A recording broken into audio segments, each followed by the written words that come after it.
The Jamaica Stock Exchange celebrates 50 years of adding value to the Jamaican economy to personal and corporate investment portfolios. Tonight, the stock exchange looks back from 1969 to 2019, where it has been hailed the world's leading stock exchange. I'm Elon Parkinson. This is Business Access TV, serious about business.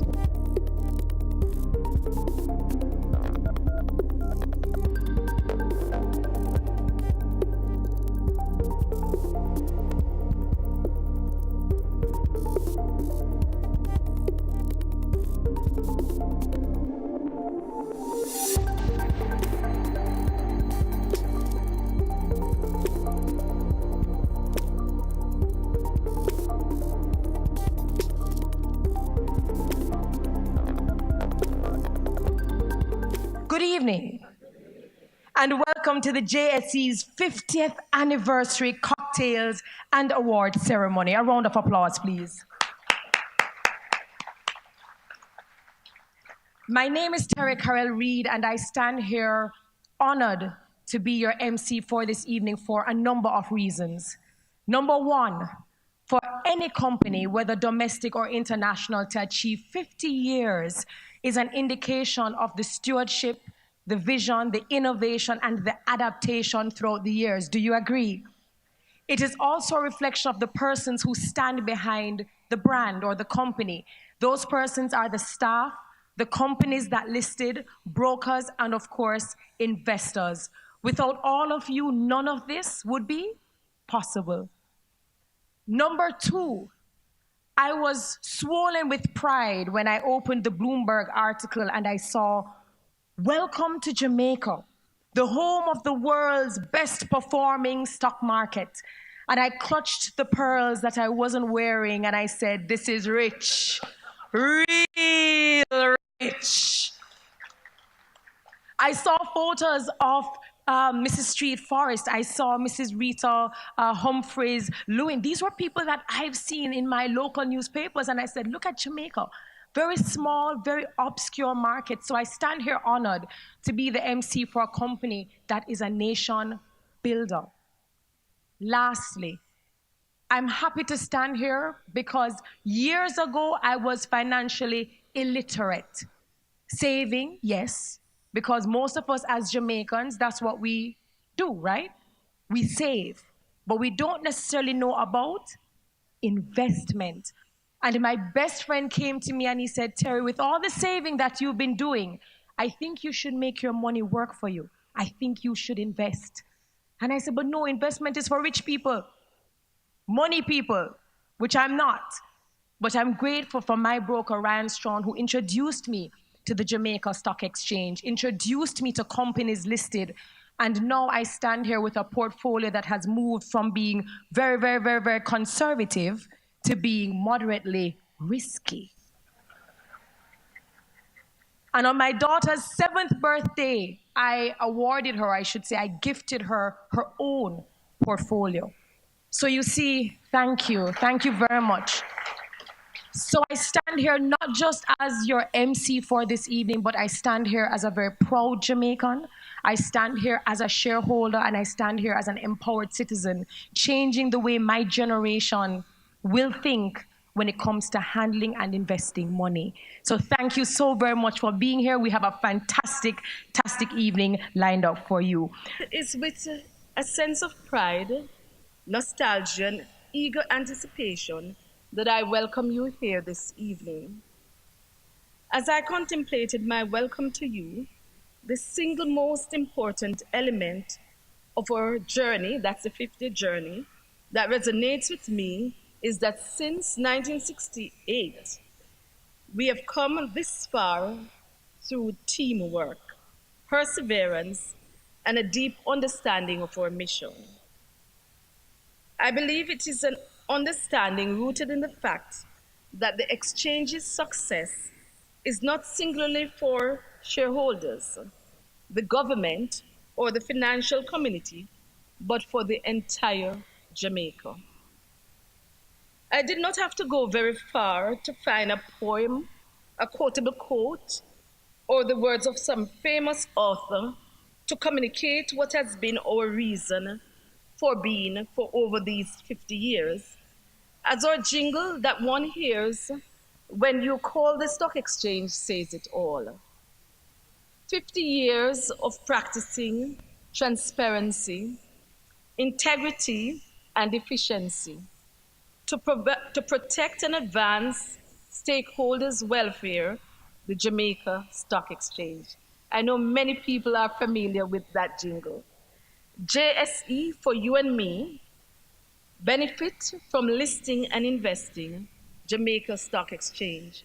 This is a call that we have been making over the years to encourage investors, to encourage companies, to encourage Jamaica to see the stock exchange as the vehicle for wealth creation. It is through these principles and the rallying cry that we have weathered the storm and embraced the victories of being resolute and militant and becoming the Jamaica Stock Exchange triumphant in accomplishments, especially that of being named the best performing exchange globally for 2015 and 2018.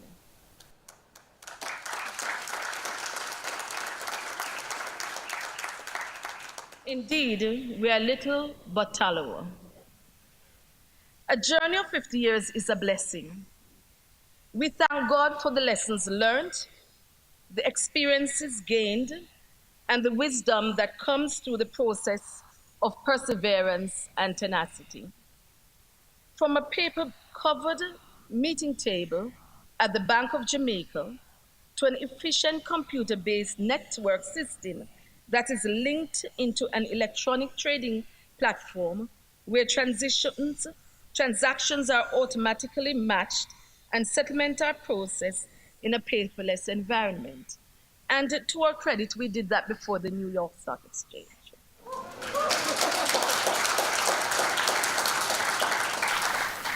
From being a private, closely held mutual company to becoming a demutualized exchange with publicly held and listed shares.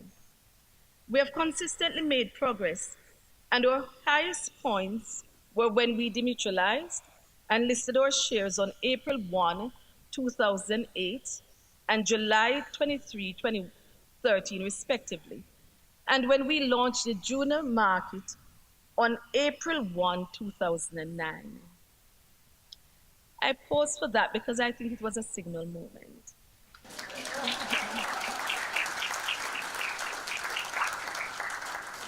These occasions signal a new era. In the case of demutualization, we separated the regulatory arm of the exchange from the commercial functions so as to eliminate any perception of conflict of interest and to ensure a fair, orderly, and transparent market for shares and other securities traded on the market.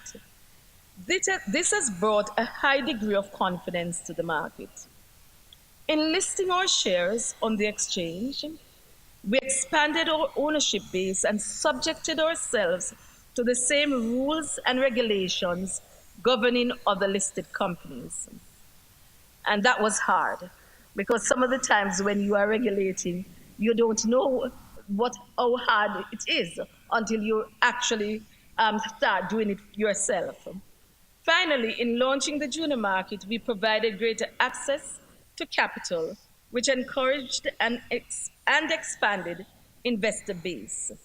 These experiences have strengthened our core. The progress we have made was not achieved without setbacks and challenges, and the path we have clearly charted over the years for further expansion of the capital market locally, regionally, and globally is oftentimes slow and painful. However, our pledge to you going forward is that we will continue to seek out and deliver market opportunities in a deliberate and constructive manner, exercising good judgment as we seek to expand our markets. In the words of Coffee, I told you we are young. Gratitude is a must. We thank God for the journey, the earnings, and just for the plus. Gratitude is a must. Once again, welcome. I invite you to enjoy the rest of the evening's proceedings.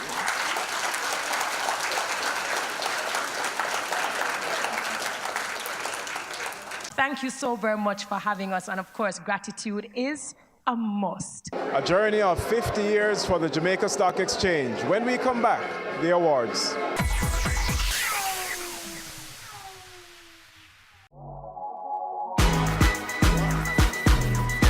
The Good Life, your trusted source for useful health and wellness information, lifestyle tips for the mind, body, and soul.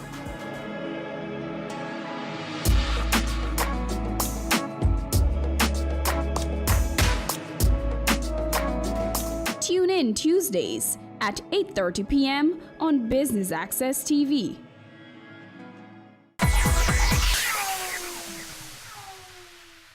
So we have now come to the awards presentation segment, and I invite the great Mr. Michael Anthony Cuff to join me on stage, and together we'll present the awards, which will be done in 3 categories. Please make him welcome. So we have 3 categories: the 60s, known as the formative years, the 70s to 90s, the shaping years, and the millennium, the technological era. This is a period of ska music in Jamaica and the birth of the Jamaica Stock Exchange. Absolutely. At this time, we pause to invite to the stage Mr. Ian McNaughton, chairman of the Jamaica Stock Exchange, who will present the awards to the recipients in this category. We begin with founding member. The first award is in recognition of his sterling contribution to the development and establishment of the JSE. He was a man of vision for the financial sector and was instrumental in helping to lay a solid foundation for the JSE in 1968, from which the exchange has grown strong, thanks to his early works and blessings over the years, even up to January 2019. He's dubbed by various names in Jamaica and across the world, but to the JSE, he's the architect and bridge builder of the Jamaica Stock Exchange. The JSE is proud to honor his name, his undeniable legacy, and his vision that formed the JSE to becoming the #1 stock exchange in the world, not once, but twice. Ladies and gentlemen, it is with great honor and humility that we wholeheartedly present the first and most deserving award to the late, most honorable Edward Seaga, former Prime Minister of Jamaica. I invite you all to stand and join hands in applause as Mr. Edward Mackey makes his way to collect the award on behalf of Mr. Seaga. We now move to the affiliated companies. Now, the second set of awards will be presented to 5 affiliated companies that were instrumental in contributing to the development of the JSE by providing persons to serve on the board. In no particular order. Terry? The first award goes to the Institute of Chartered Accountants of Jamaica. The second award goes to the Bank of Jamaica. And the third award, the Ministry of Finance and the Public Service. And award number 4 goes to the Private Sector Organization of Jamaica. We move to the next category, listed companies since inception. The third set of awards will be presented to 6 companies that have been listed on the exchange since inception in ranking order of seniority. The first award goes to Panjam Investments Limited. The second award goes to, I knew this organization when it was just called the Bank of Nova Scotia Jamaica Limited. Now, these days, Scotia Bank Jamaica Limited. The third award goes to the Caribbean Cement Company. Award number 4 goes to Carreras Limited. And the fifth award goes to Salado Foods Jamaica Limited. So the 6th award will be given to the Gleaner Company Limited. And the 7th award goes to the Jamaica Public Service Company Limited. Okay, I don't believe we have a representative for JPSCO. So now we move to longest member dealer.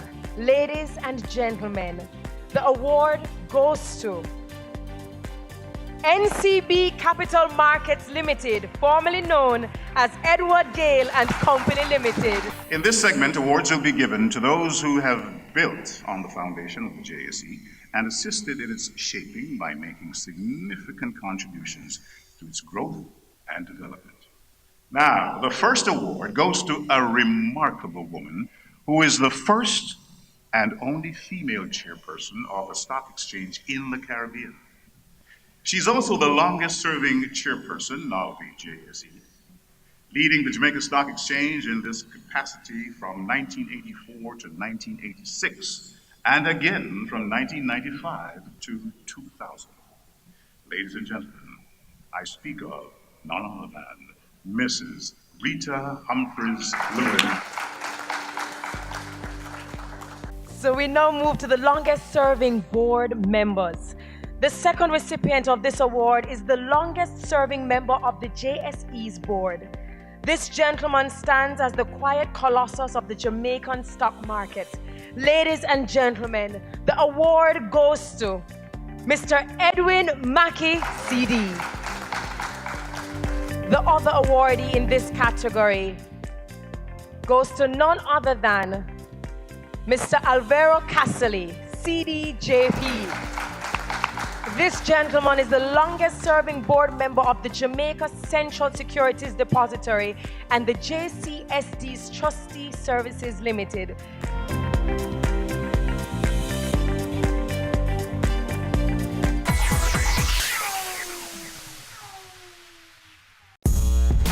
I started out selling out of the trunk of my car. If everybody think the same way, everybody going in the same line. Being an entrepreneur takes everything that you've got. Weekends? What's weekends? We work on a weekend. There are real opportunities everywhere you look. But you have to have the passion. If I do my part well, then everything is okay. We believed in ourselves and our families believed in us. Being convinced of this great opportunity, why we are all here doing what we're doing now.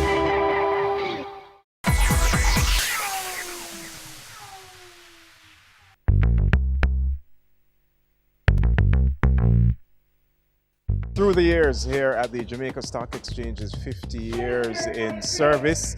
Let's go back to more awards.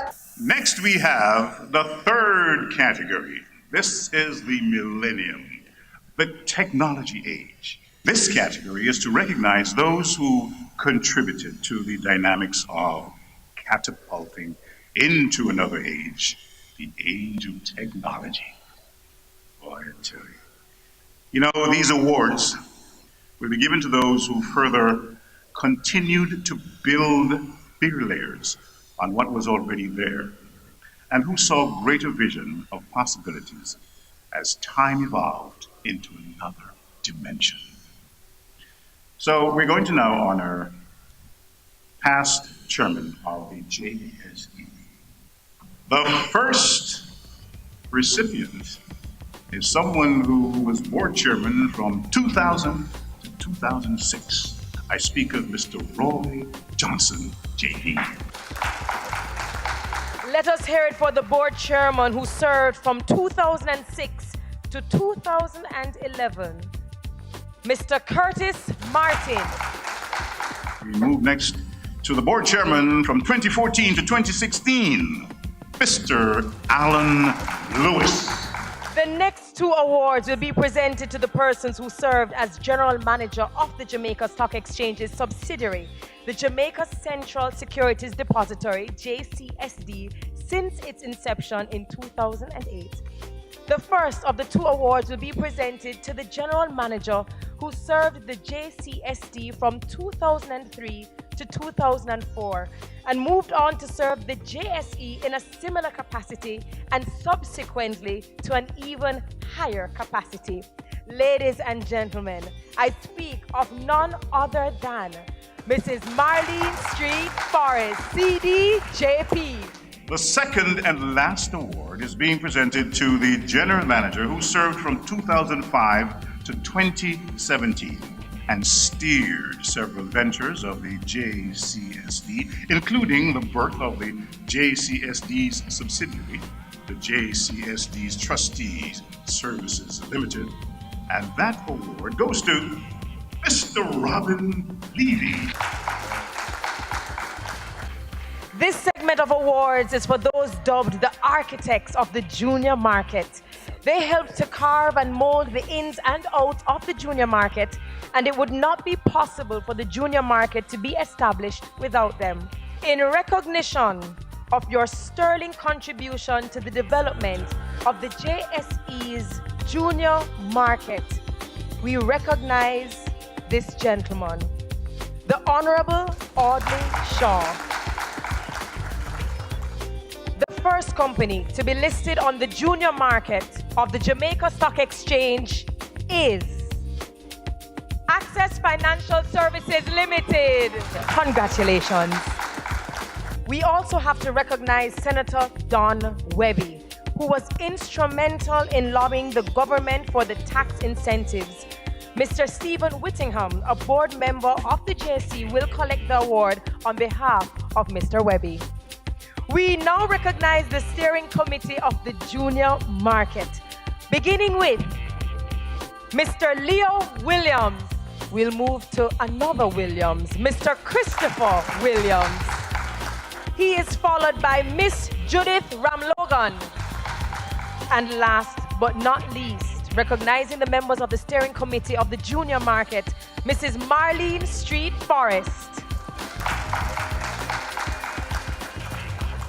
Looking back to outstanding achievements by former general managers and chairpersons of the Jamaica Stock Exchange. Coming up next, the employees.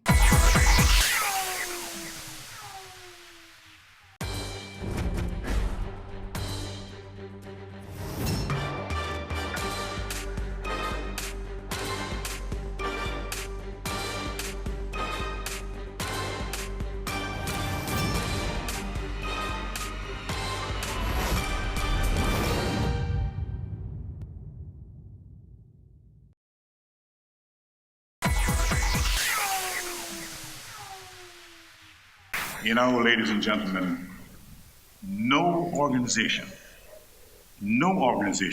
can be built without the employees' contribution. And tonight, the Jamaica Stock Exchange takes great pleasure in recognizing its employees that have contributed to building the stock exchange over the years, which has led to the company receiving numerous awards and recognition, locally and globally. And for the stock exchange being named not once, but twice, in 2015 and in 2018, as the best performing stock exchange in the world. Ladies and gentlemen, please put your hands together for the staff of the JSE for contribution to the stock exchange 25 years and counting. This award goes to Mrs. Charlotte Eddie Nugent for contribution. This now is for JSE 20 years and over. Number one, Mrs. Doreen Parsons Smith. Next we have Mrs. Suzette White. As we welcome our next recipient, Miss Suzette Price. Let's make welcome Miss Michelle Serdar. Up next, Mrs. Annette Ferran Hedman. JSE has benefited handsomely, tremendously under her guidance and direction. I speak of none other than the inimitable Mrs. Marlene Street Forrest. So we move on to the recipients, and we honor them for their contribution to the exchange 15 years and over. Beginning with Miss Suzette McNaught. The next recipient in this category is Miss Ricalia Robb. Our next recipient is Mr. Byron Winter. He is followed by Mr. Neville Noble. And closing out the category 15 years and over is Miss Tracy Winter. So we move now to the contributors to the stock exchange 10 years and over. We begin with Mrs. Cadil McNaught Hermit. Let us hear it for Mr. Andre Tulloch. And he is followed by Mr. Neville Ellis. Let us hear it for Mrs. Angela Bailey. Mr. Michael Johnson. And rounding out this category 10 years and over is Miss Monia Hibbert. Terry, I'm going to give you pipes of rest while I just take over here for the next category of JSE 5 years and over.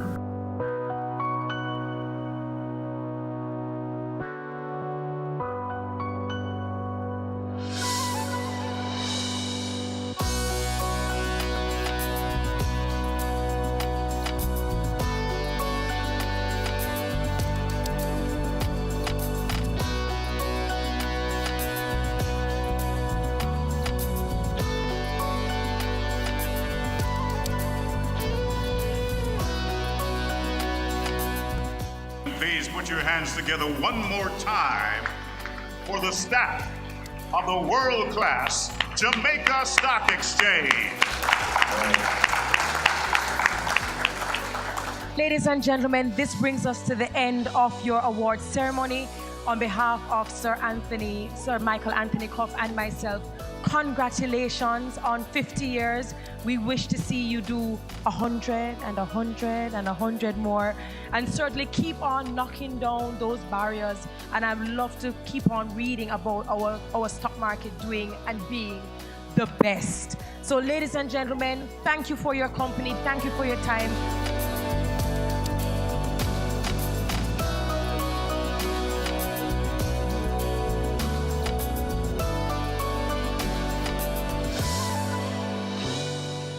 We're with General Manager of the Jamaica Stock Exchange, Marlene Street Forrest.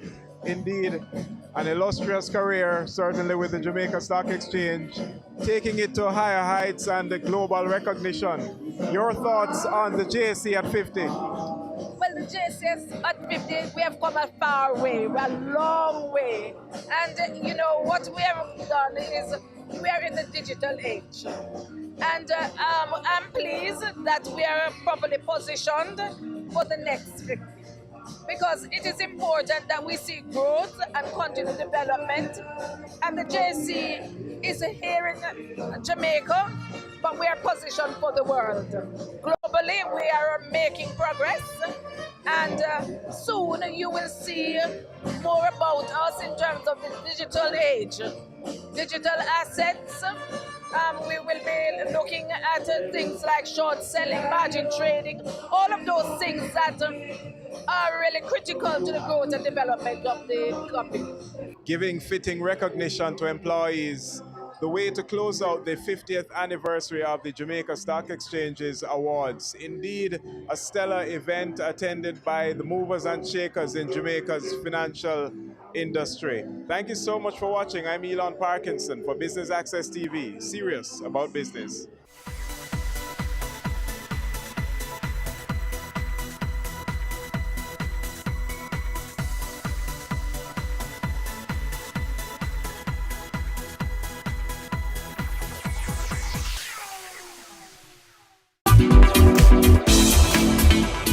My name is Herbert Chung, Executive Chairman, Co-Founder, Honeybun 1982 Limited. You're watching Business Access TV, serious about business.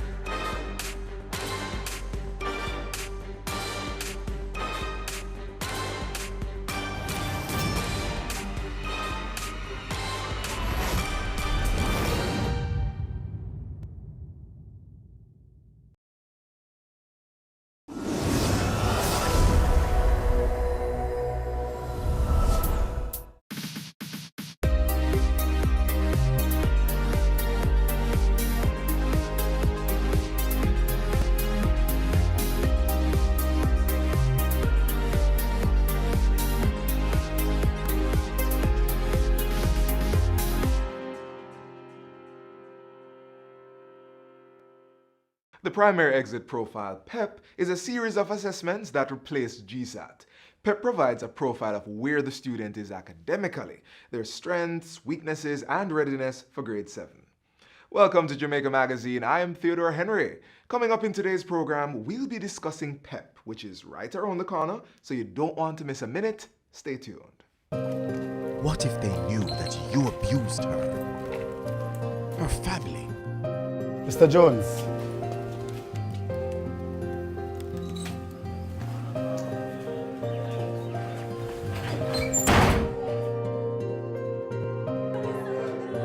And your colleagues, how will they look at an abuser?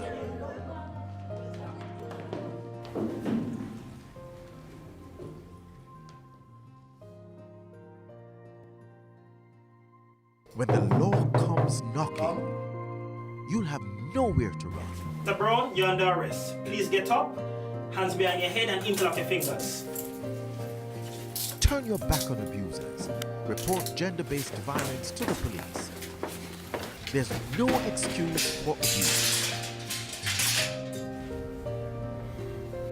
Call the Bureau of Gender Affairs at 876-754-8577. This week on Get the Facts, we're joined by Assistant Chief Education Officer for the Students Assessment Unit at the Ministry of Education, Mrs. Terry-Ann Thomas-Gale, as she discusses all we need to know about the upcoming Primary Exit Profile, PEP.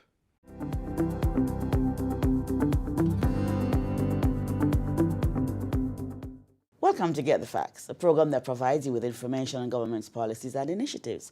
I'm your host, Anthros Campbell. The Primary Exit Profile or PEP exams are coming up soon, and as some of our nation's children prepare themselves, we want to provide them with some useful information as well as for their parents. Joining us is Terry-Ann Thomas-Gale, Deputy Chief Education Officer for Students Assessment Unit at the Ministry of Education. Mrs. Gale, welcome to the program. So good to have you. Thanks for having me, Ms. Gamble. It's a pleasure being here. Great. How many students are registered for the PEP exams this year? Okay, so for this year, we have a total of 39,561 students registered to sit the exam at the grade 6 level. How does that compare with last year? Last year, we had around about the same amount sitting the exams. Okay. So PEP is in its second year. Yes. Give us an overview of what has happened since the start of the exam. Okay, last year we had our first sitting of the Primary Exit Profile for grades 4, 5, and 6. Our grade 6 students matriculated to grade 7 at the secondary level. Since then, we have continued with the piloting of our items. We maintain our testing processes. So we had item writing, piloting continues right throughout the year. We would have done our cognitive labs and our field studies on the items to ensure that they are valid and reliable going on to the test forms that will be administered throughout the year 2020. Yes. So this year, our grade 6 students will start the process come February 25th. The students will sit the Primary Exit Profile for the ability test. Okay, all right, before we go to that, tell us, there were some issues last year. How have you worked on improving those for this year? The issues we had last year, seeing it was the first year being rolled out, we had issues such as the reporting mechanism. Persons were concerned about the use of the scale scores as against the percentage scores. What we did, we had workshops with our principals, especially those at the secondary level. So we went to all regions except for one region, which is still yet to be done. We would have walked our high school principals as to how it is that the reports should be interpreted, the intent of the assessment, and how it is that they can continue the development and the implementation of the National Standards Curriculum at grade 7. There was also the issues. Grade 7? Grade 7. So we met with the high school principals. Yes. Our primary school principals were part of the focus group that we did, we had selected school representatives such as at the primary level. We had the principals, the teachers, and the parents who formed part of our focus groups to look at the report and to give guidance as to what is needed, what are their needs on the students' report. We would have piloted those reports throughout the reporting mechanism last year, and we have received feedbacks and we have implemented the feedbacks that we would have received. For the grade 6 reporting, persons were concerned about the different scores. Now on the report we have scores such as the individual subject scores.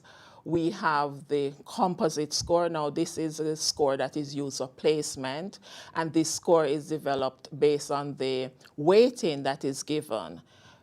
In the implementation of PEP and the rollout, we would have advised the system that the performance task measured valued 20%, and that was over a 3-year period. So at grades 4, when the students hit their performance task, it would value 5%.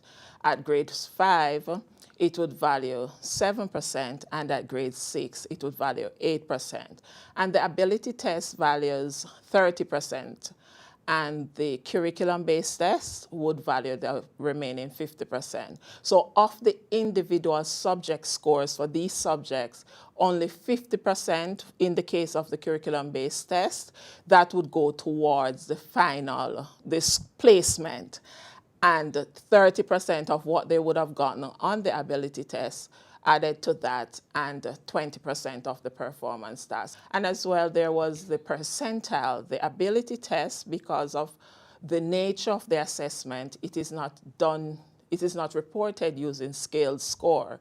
It is reported using the percentile ranked. And so this disparity was with the different scores. Children can start earning marks from grade 4? From grade 4.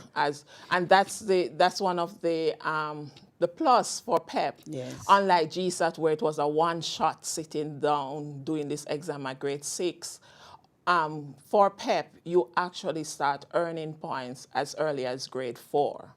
Okay. So talk to us about the grades that you need to get to your first choice school. Because of the placement mechanism that is used, there is no set grade for a particular school. Is that really true? It is really true. The placement is done based on how the students perform. So after all the scores would have been calculated, you are ranked using this placement score.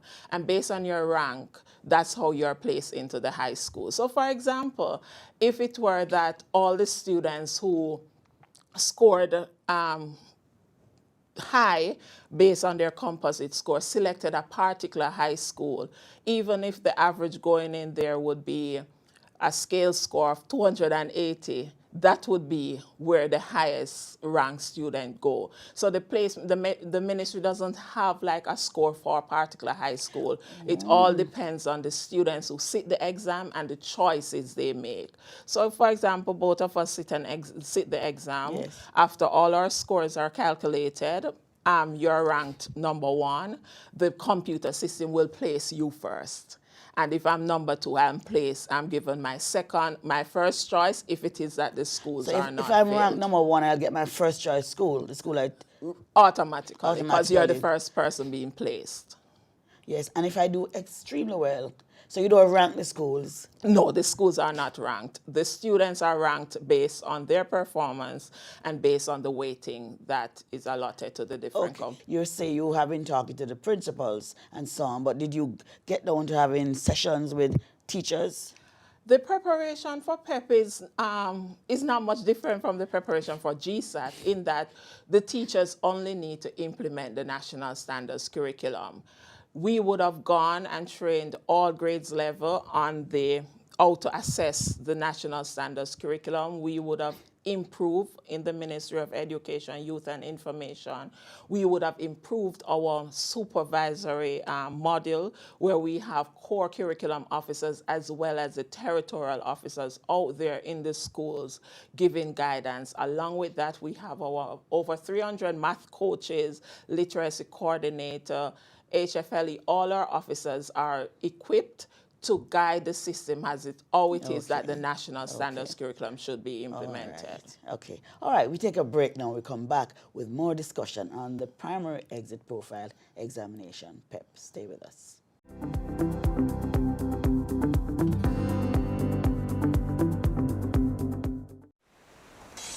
Let's get a little breeze on this land. All right.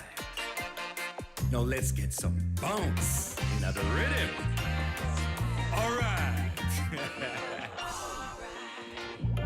Let's get some fire on our hearts. Now that is what we call all right. Run, come, get some Jamaica.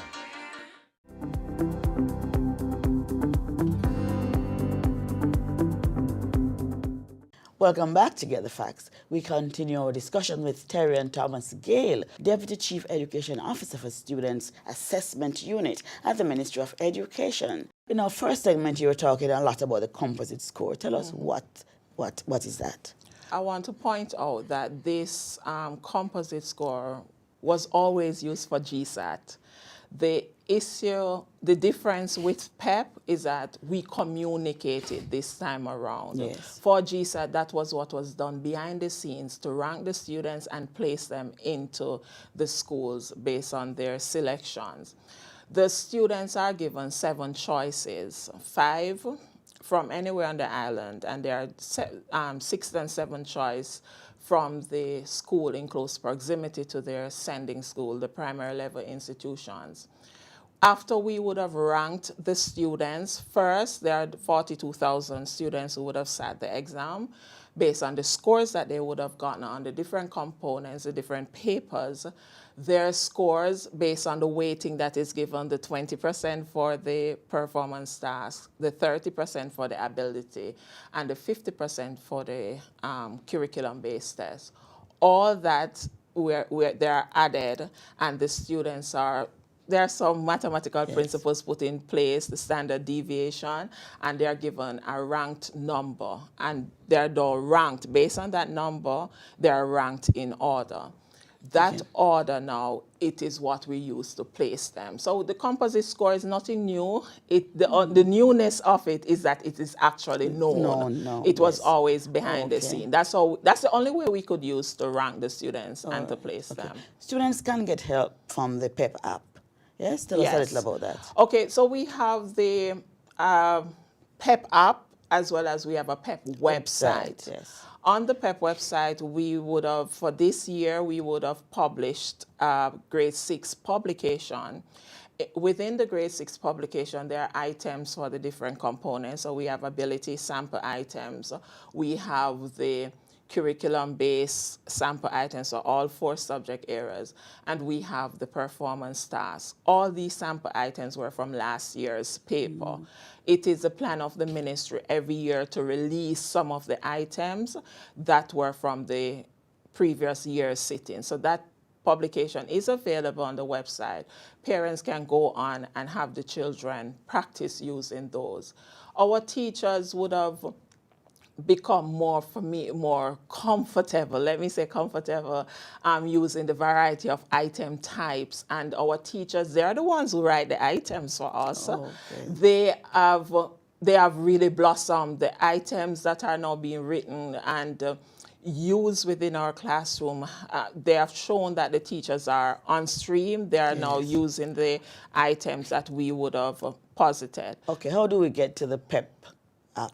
The PEP, the URL, it would be pep.moey.gov.jm. So once you type that in, the PEP website comes up and you can navigate because it's really user-friendly. Yes. Let's go to the PEP exams now. Right. You were saying the first one is in February. Tell us about So come February 25th, our grade 6 students will sit the ability test. I want to remind our viewers that the ability test looks at reasoning verbally and quantitatively. So that exam is not aligned to the National Standards Curriculum. The students need at least a grade 4 level exposure to the school system to acquire those items. And on March 19th, that's Thursday, March 19th, we'll have the performance task in language arts, and on the 20th, we will have the performance task in mathematics. How long are these papers? The ability test is 1 hour and 15 minutes. The performance, the task, they're 2 hours long, but there's a break in between. And we can be assured that our students are ready and our teachers are ready. Based on the feedback from the ground, we would have used the data from last year's administration of the PEP, and that was what was used by our territorial officers and the core curriculum unit. We would have gone into those schools that we saw based on the results where they had issues implementing, issues on the test, and we would have assisted in areas of weaknesses.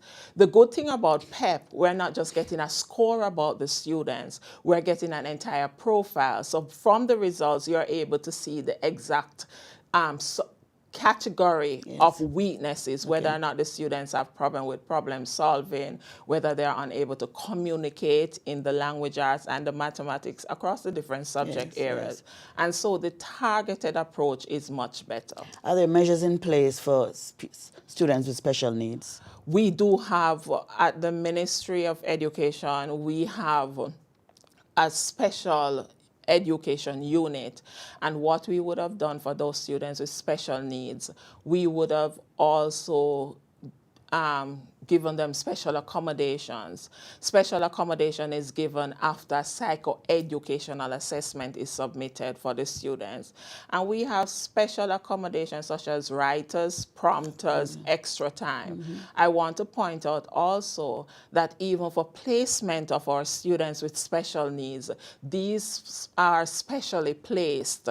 So our special education officers, they would know the students within the schools who are wheelchair bound, who have certain learning challenges, and so these children would be specially placed. How can persons get in touch with you, the ministry, if they have needs that are not being met?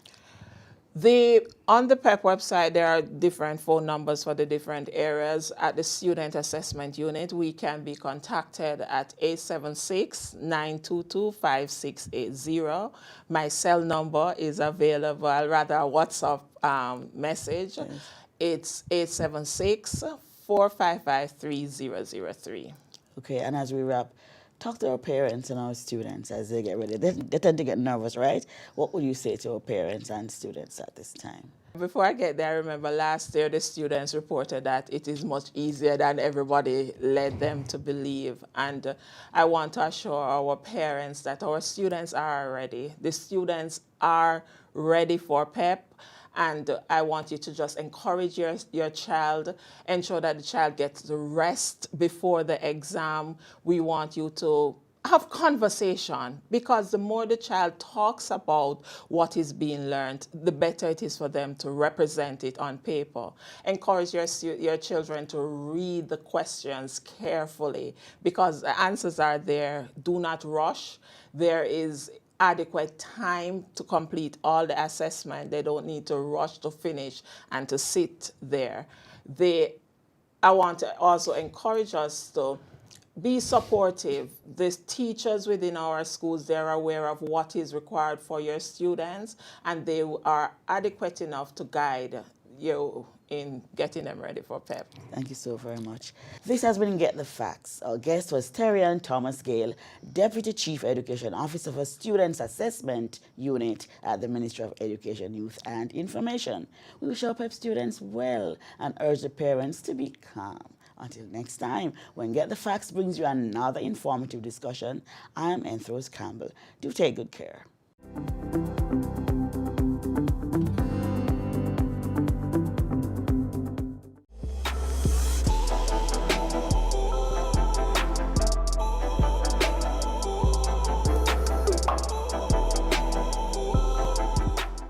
As you've just heard, the primary exit profile PEP examination is right around the corner.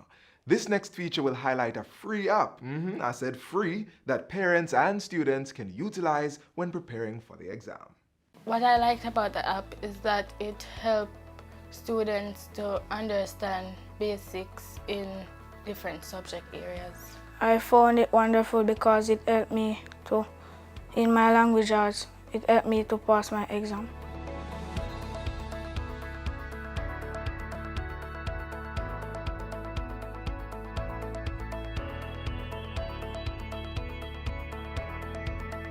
PEP Tutor is a free application that works on all Android devices by default for students preparing for the primary exit profile exam to practice with.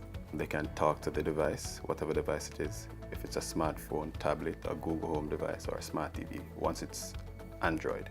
And it asks them questions and they can respond by either typing or talking to the phone. Talk to PEP Tutor. Sure, let's get PEP Tutor. The idea came out of a discussion that was on Twitter where persons were complaining about the exam, how difficult it is and how difficult it is to find questions to practice.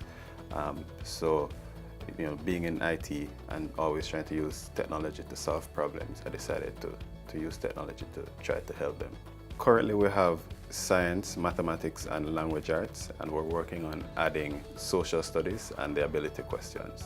Before now, I got questions from the practice exams that the students were using to prepare for the PEP exam. And now I have a teacher from my primary school, which is Wakefield Primary School. She's assisting me to put the questions together because I'm not a teacher, I don't know how to test students. So she's preparing the questions and I'm just adding them to it.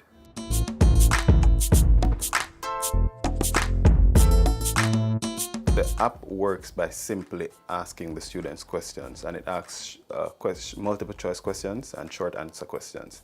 So if a parent can sit and go through the questions with the student, if the answer that is provided by the student is incorrect, the app will tell the student that the answer is incorrect and tell them which one is correct or which answer is the correct answer.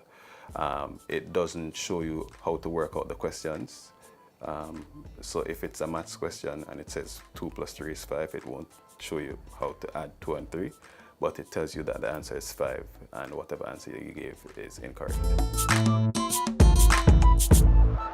Just like any other exam, is to keep the students practicing constantly. You don't want to wait until the last minute, and put them under additional stress and pressure. So from September, or even before, during whatever holidays, to have the students, go through the different subject areas, sit with them on the weekends, and help them to get prepared. The PEP app will definitely assist students right across the board, whether they're rich, poor, or whether they're in the country or in town, getting better results in the PEP exams. I believe the PEP Tutor app will assist in us achieving our Vision 2030 goal by making access to education a lot easier for students, whether in Kingston or whether in urban or rural areas. And I think, by utilizing technology, will make learning more fun for students, and they will eventually do better.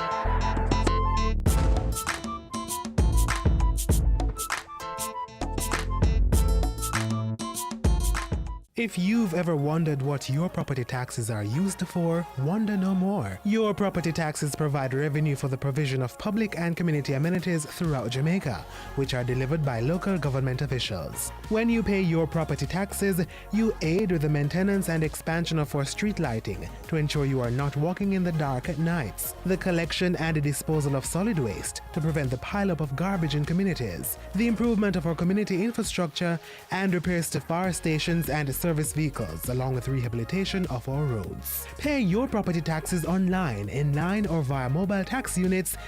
For more information, visit the Tax Administration website at www.jamaicatax.gov.jm or call 876-902-9463.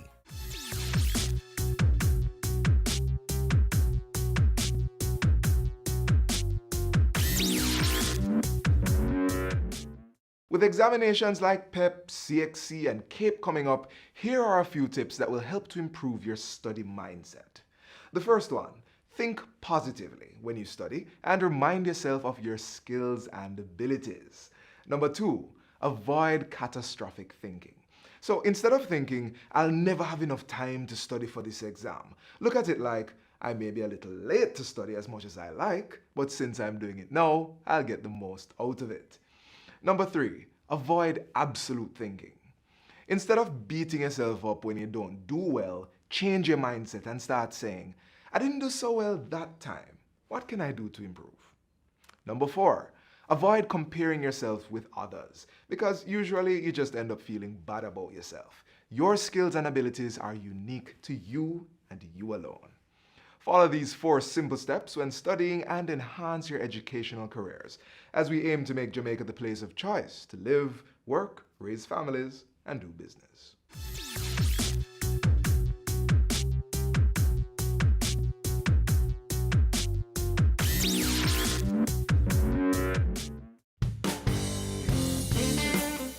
A common practice while socializing, celebrating, or just relaxing is the consumption of alcohol.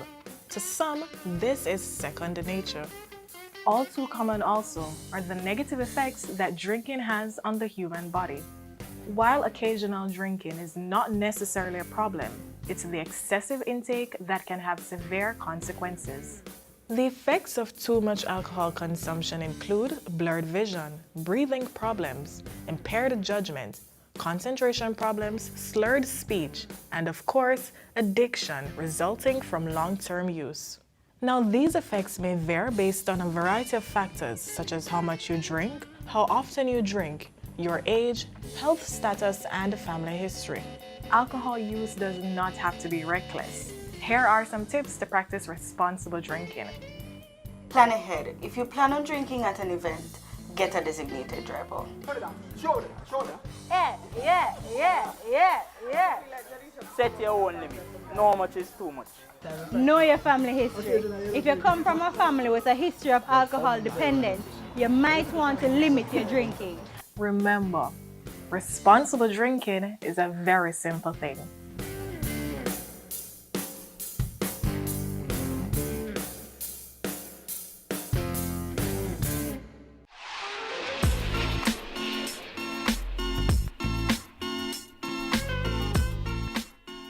Thanks for watching another edition of Jamaica Magazine. Join us again tomorrow when we'll do this all over again.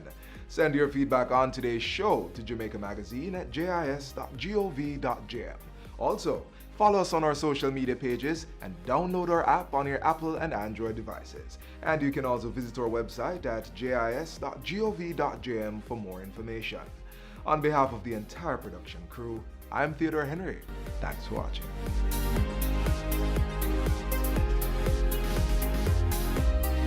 This has been a production of the Jamaica Information Service, the voice of Jamaica.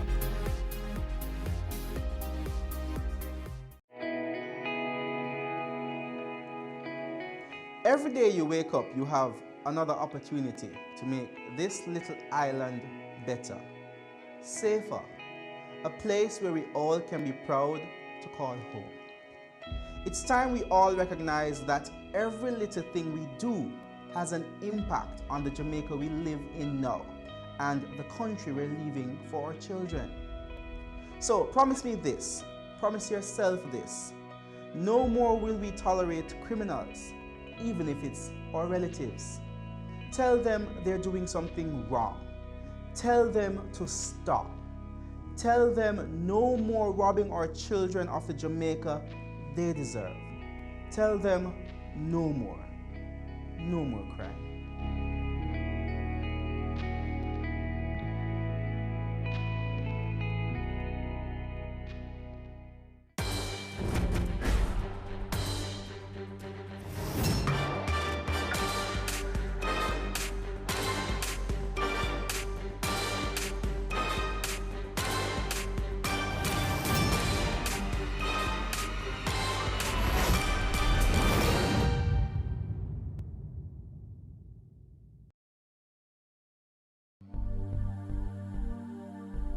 The need to meet the demand for housing has opened the doors for many more private developers.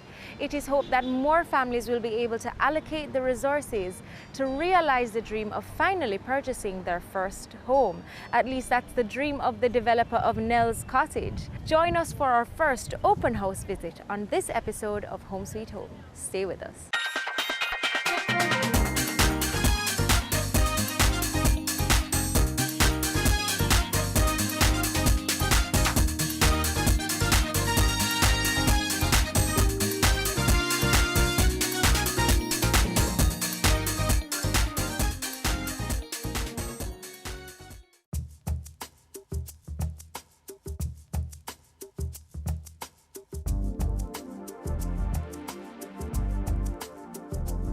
We are now here with developer Mr. Baron Stewart, owner of Stewart's Hardware. Thanks for joining us, Mr. Stewart. My pleasure. Now you're going to be talking to us about the development of Nell's Cottage, and I have quite a few questions about it. So firstly, how did the concept come about and why did you choose Clarendon? Well, I'm in the hardware business for many years, maybe over 40 years. And I've always had businesses with buildings. I build for people, and I have seen the needs of the Clarendon community.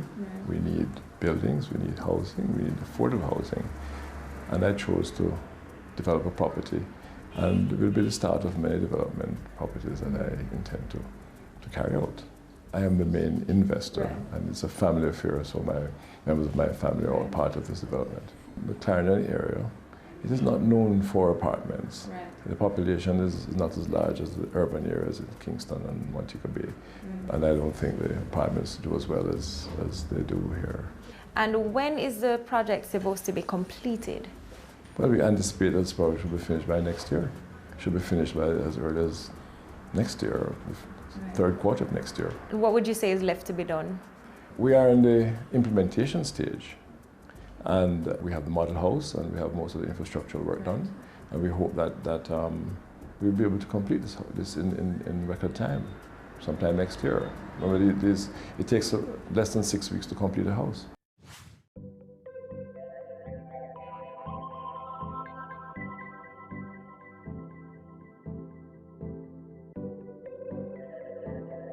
Now you mentioned it takes about 6 weeks to get one of the units up. How do you manage to do that so quickly? Well, we have a farm system, and we also have our suppliers, the main hardware store that we have.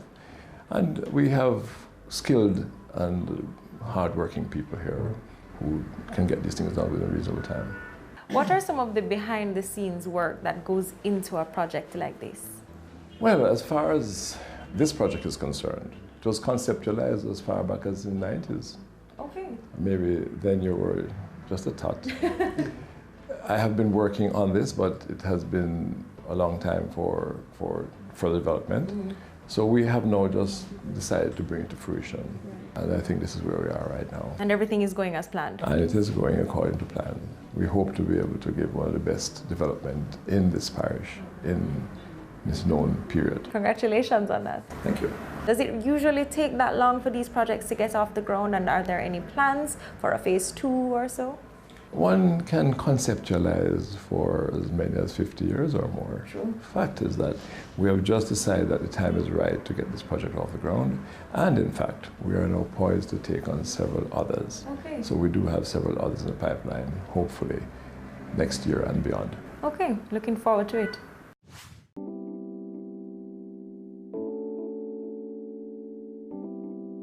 Earlier this year, there were some talks about NHT leaving housing to the private sector. What are your thoughts on that? I think we do a better job in the private sector in building houses. Right. And of course, we can always partner with NHT. We have a public-private partnership that is being mooted by the government, and it is something that I think we could capitalize on. We're in fact hoping that we can participate in that in a big way. Okay. Well, Mr. Stewart, we understand you're a very busy man, so thank you so much for taking the time out to speak with us.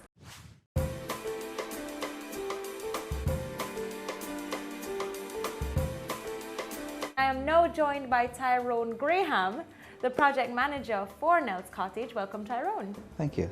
Now, I want to talk specifically about the development. Tell me, the amenities, how many bedrooms, those sort of things. All right, what we have at Nels Cottage is a 29-lot subdivision with 26 homes, bungalows, standalone units. We have two bedrooms, because we have 2 lots that are a little bit smaller than the average, and 24 3-bedroom. Okay. All right, the 2 bedrooms are 2 bedroom, 1 bath, a living, kitchen, dining with a wash tub outside, and inside it's built to accommodate a washer-dryer combination or a washer as the homeowners may choose.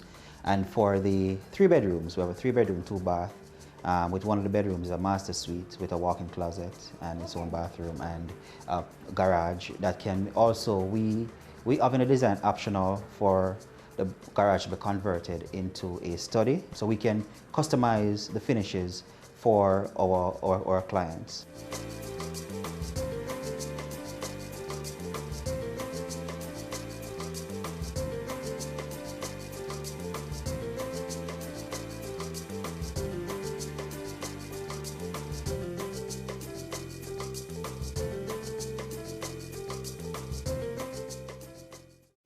Even though our parent company is Choice Hardware, we are not in the furniture business.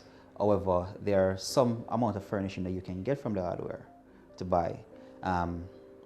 So we're selling it as is empty, but what we'll be doing, we'll be staging the units for our open house. We will give prospective homeowners a concept or an idea of what they can do with the space as is, and so they can now see where they can go and shop and buy their furniture to put in, or if they're moving in with their existing furniture, or they can set up the units for them to feel as comfortable as possible. Don't go anywhere, you won't want to miss what's coming up. Cameo takes you behind the scenes of Jamaica's exploding creative industries to give you an insider's look at how creatives get the job done. I'm really picky about how we treat our customers. As creative people, we went a little bit over the top. Each week, we interview innovators leading the charge in their industry. The chaos of creativity meets the stricture of structure on Business Access TV's Cameo. Dodgen Global offers a CPA scholarship program to team members who join our team. A career in accountancy at Dodgen Global is a great choice and can offer you excellent job prospects. We believe that an accounting education is the greatest gift you can give yourself or anyone else.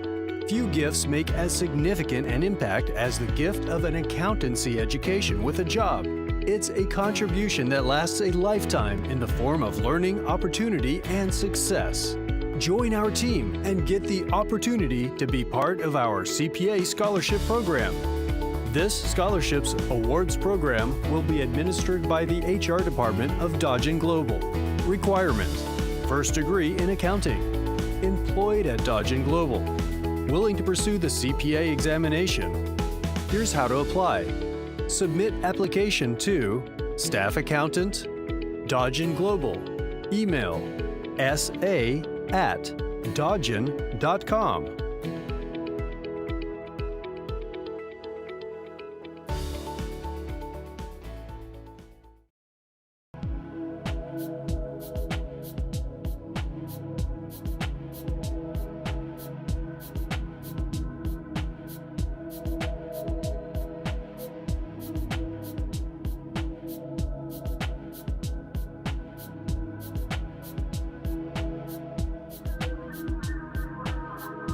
The unit is very nice based on the space and the accessories that you'll get in it. So based on the kitchen area, it's nice and spacious. Based on my family size, I'd prefer to go into a 2-bedroom.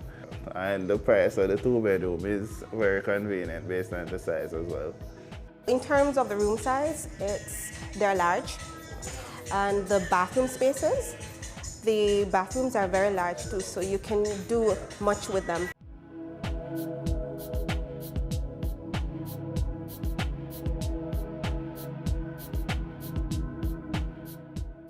$15.9, that's okay, because you don't need to do anything else to this property. It's everything. It's 3 bedrooms, 2 bathrooms, a lot of closet space. Location, it's good. It's like a reasonable distance from Kingston in terms of it's easy for me because my family is in South Clarendon and Westmoreland is halfway away from here, so it will be easy to travel anywhere in the island from here. But the place is nice because the Clarendon they have high ceilings, so it keeps the place cool, so you can't worry about that anymore. And then the price is very attractive, so you want to come out here more because at 15 million for a 3 bedroom, it's something I can work with.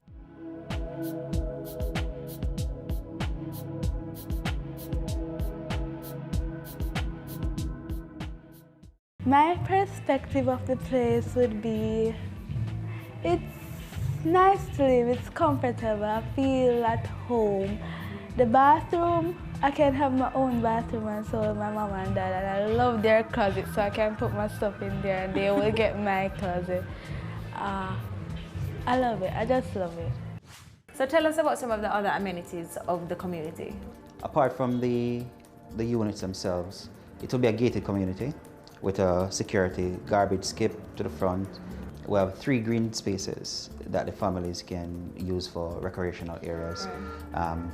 We didn't put in a pool because, again, in the rural area, pool is not a big selling point for rural communities because people are used to, in the rural communities, to go to the rivers, go to the beach. Right. We're in Arsal, and Arsal is about 10 miles away from a beach. You have Salt River Mineral Bath, which is pretty close.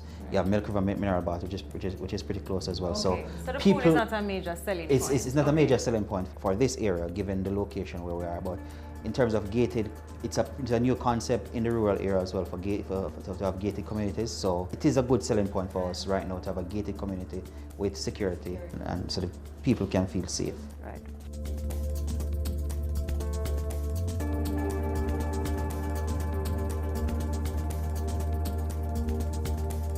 Now, are these classified as low budget or middle income homes? We're looking middle income with NHT new dispensation of $5.5 million for new build construction.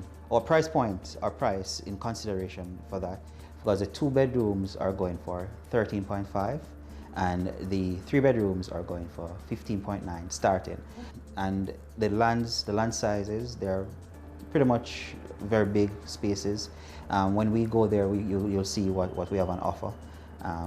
We start from about 6,000 square foot up to about 8,000 square foot in size, which is pretty huge for a development. But we're in the rural area, not in the urban. Right. So the families in the rural areas are used to having a huge, large yard space so kids can play and put in their own amenities.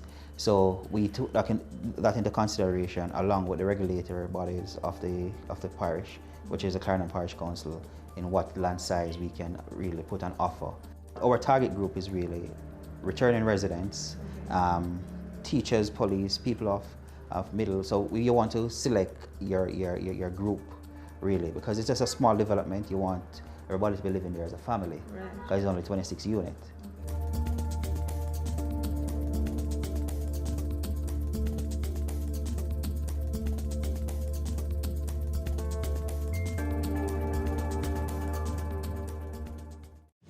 Now, Mr. Stewart had touched on this, but I want to go more in depth about some of the behind-the-scenes work that goes into making these units. As the great Martin Luther King would have said, I have a dream. Everything started from a dream and a concept. Mr. Stewart had, as he touched on in his part of the interview, that it's a concept that he had from in the 90s, early 90s. He has went ahead and gotten the subdivision approval, which is critical for us to move forward in development like this, from 1995. However, nothing was done in terms of the construction and the development. It was just there. And then to move it from that stage with that approval, then we'll have to get our engineers, our architects, project managers, our quantity surveyors to prepare all the necessary documentation, the designs, the quantities, and submit for the necessary approvals now for the building, because NWC is critical in getting approval, because we have to provide water. Water is one of the critical amenities in any development. Without water, you can't get any approval. So NWC would have to do their background checks and see if they have water in the area to supply a development of such. And so the designs and reports that NWC are required is part of the background checks that would have been done and work have been done.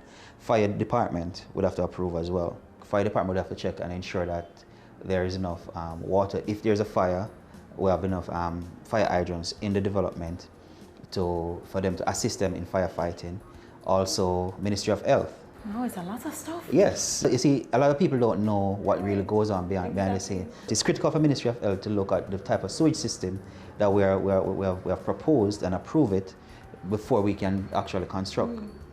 Because without a proper sewage disposal, you can have all kind of different diseases that can break out because the fecal matter not being treated properly. And then a parish council now comes down, and where the parish council is divided into road and works and the council, which is the planning department and the building department. So they look at how the entrance to the development affects traffic flow within the area, and then they have to give their approval as well. The parish council now takes into consideration all those different bodies and now grant the approval based on their assessment of the structure of the proposed buildings to be built. Still more to come on Home Sweet Home. Stay with us.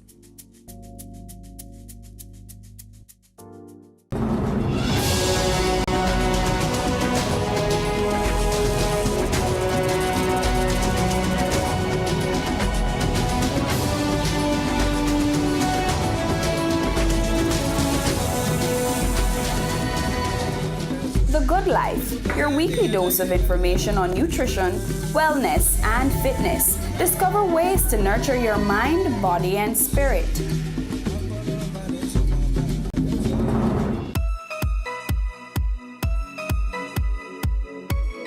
Hey guys, I'm Candy and welcome to Chill Spot, Jamaica's ultimate leisure show. This season promises to reveal some of the hidden treasures of the lifestyle industry by taking you to the chill spots of some of Jamaica's most brilliant business minds, giving you a glimpse into how they choose to unwind and just pull a vibe. You won't want to miss what happens next. Stay tuned.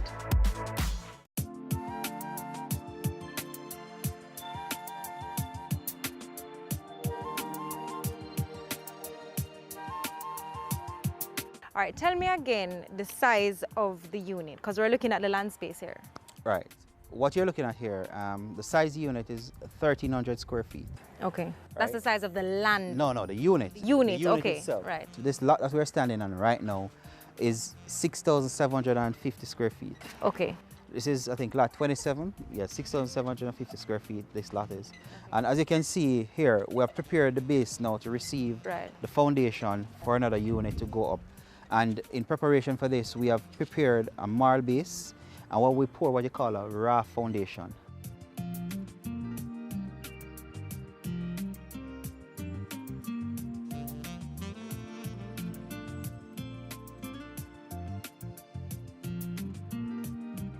And a raft foundation allows the unit to float, like you're on as the name surrounding a raft. You go river rafting, right? So, say for an earthquake, the impact on the unit will be less because the raft allows the units to float and go with the movement of the earth. Okay, that's interesting. Just behind here is where we have dug to put in our sewage treatment facility, which we're using septic tank and tile fields. Okay. Now tell me something, is this space enough for me to add to the unit if I would like? Yes. The restrictive covenants is just that we don't allow you to add to the front. Right. But you can do anything to the sides or the back. Okay. Right. So this complex per se goes all the way up this road with units on either side? Yes. As you can see, when you look all the way down to that last light post, just beyond there is where our boundary line is. It's 5.8 acres with one road through the center with units on either side, 13 units on either side. As I just told you before, we have two bedrooms based on the size of those lots and 24 3 bedrooms.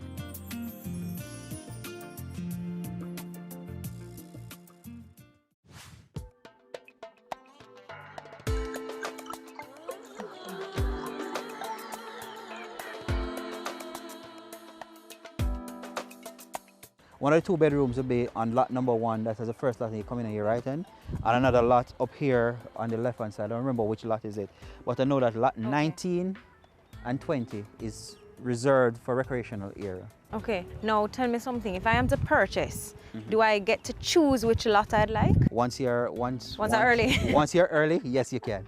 Okay, I wanted to check if that First come, first serve. And what is the benefit of or purchasing, I should say, before it's built? Are there any benefits? The benefit is that if you wait too late, you might not get based on the limited amount of units that we have, and then you're talking about inflation. Right. Inflation might kicks in. Right now, Jamaica inflation rate is about 7% per year. Where we're priced. If you come in now, you get the price where the inflation rate is. But if you wait until next year, it might be more based on the inflation rate because the US dollar is sliding each day. So we have to be cognizant of that. Right.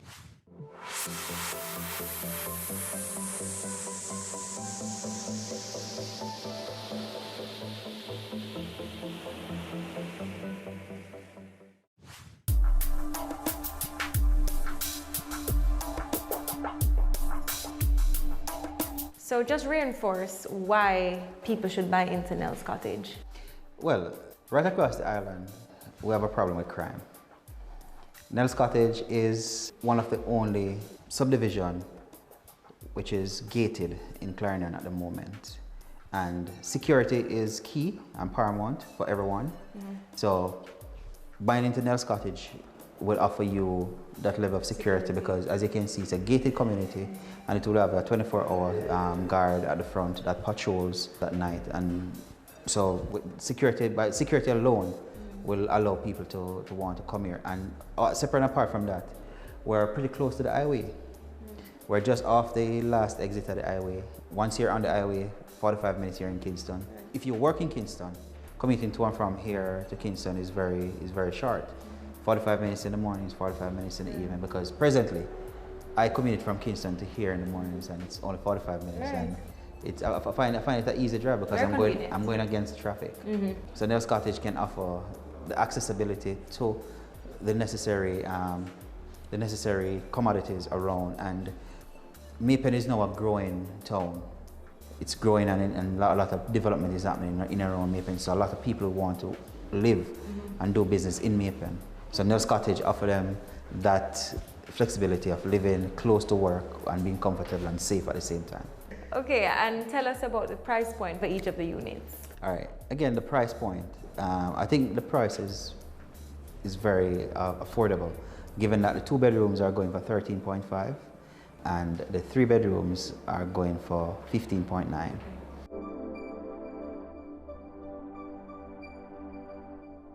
For a 3 bedroom of this size and the land space that you get and the amenities that are there, it's unbeatable. Agreed. It's unbeatable.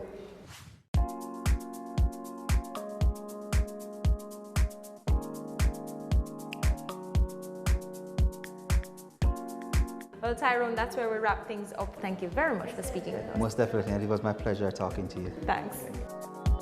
And that's it for another week of Home Sweet Home. This week has been fun and, of course, underscoring another topic in the business of real estate. So much more for this season, so tune in next week for another exciting show.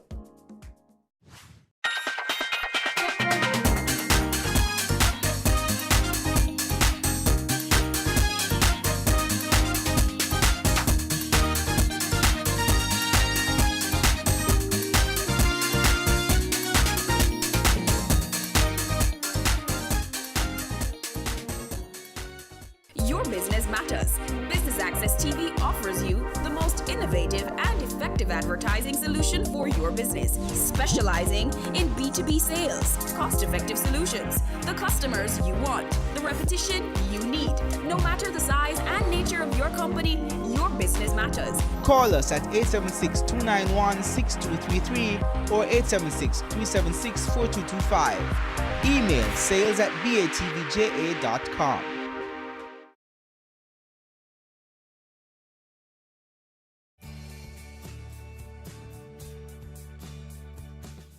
The Jamaica Stock Exchange wishes to help to develop the social sector. To To that end, they have formed the Jamaica Social Stock Exchange, which is a safe, efficient, and transparent platform that aims to promote social projects that build Jamaica and will inure to the benefit of all persons living in the country. The Jamaica Stock Exchange is a company that encourages and mobilizes capital for the main market, and that is the market that is not the social sector. Now, the Jamaica Social Stock Exchange is really geared towards the social sector to help to solve social problems in the field of health, education, about children, environment. Those are some of the things that we consider social problems. And so it is to mobilize the capital, allow persons who have a desire to invest in a social good, to invest in the social stock exchange. It is designed in two parts. In phase one, where we look at social investment, and phase two, where we look at social impact investment. Now, in phase one, really what we are saying is it is donation. An organization will have a social issue and design it into a project or a program and invite Jamaicans or persons within the diaspora or the entire world to fund this program. Now in phase two, you're going to get a return on investment which is not social. You will be getting shares, natural shares, as you would get if you invested in the Jamaica Stock Exchange. And what you'll get is a return on capital, which is possibly dividend or an appreciation in that share.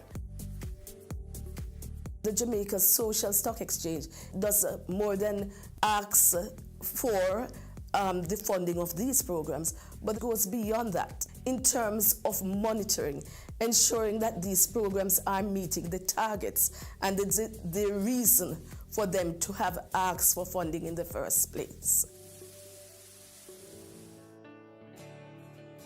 When we look at this new sector, it is important because holistically, if you do not look on the social sector, you do not improve the other sectors.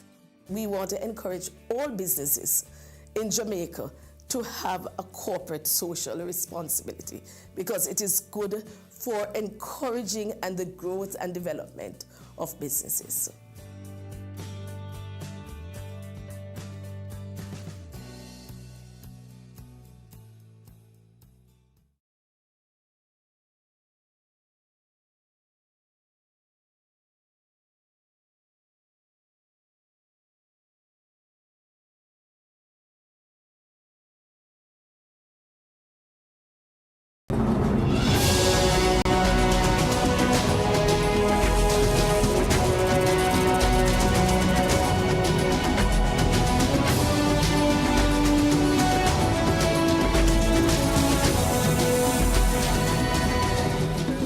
Life, your weekly dose of information on nutrition, wellness, and fitness. Discover ways to nurture your mind, body, and spirit.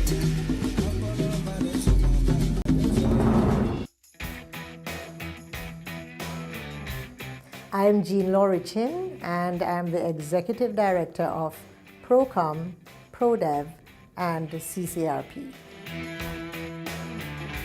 BATV had heard about our outreach arm, which is a Caribbean community of retired persons.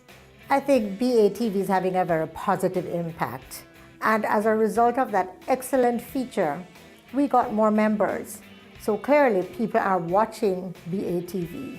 I always say to my clients, you should have a 360-degree campaign. Do not limit yourself to one media house. And especially those who are in business, I think it's very important to include BATV in their portfolio. Your business matters. Promote it on Business Access TV. Michelle Chung, CEO and co-founder of Honey Bun in Jamaica, and you're watching Business Access TV, serious about business.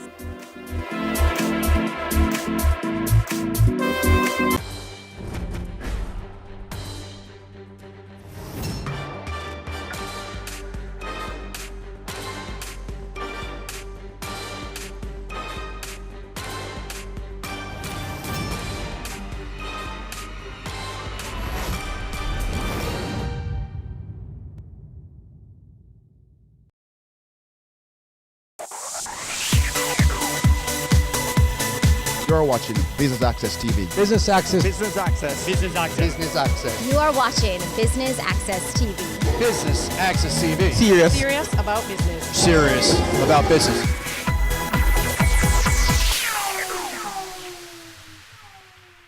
It's the last PSOJ President's Breakfast Forum for 2018, and Business Access TV, as usual, is here to bring you the highlights. I'm Javon Keys. Stay tuned.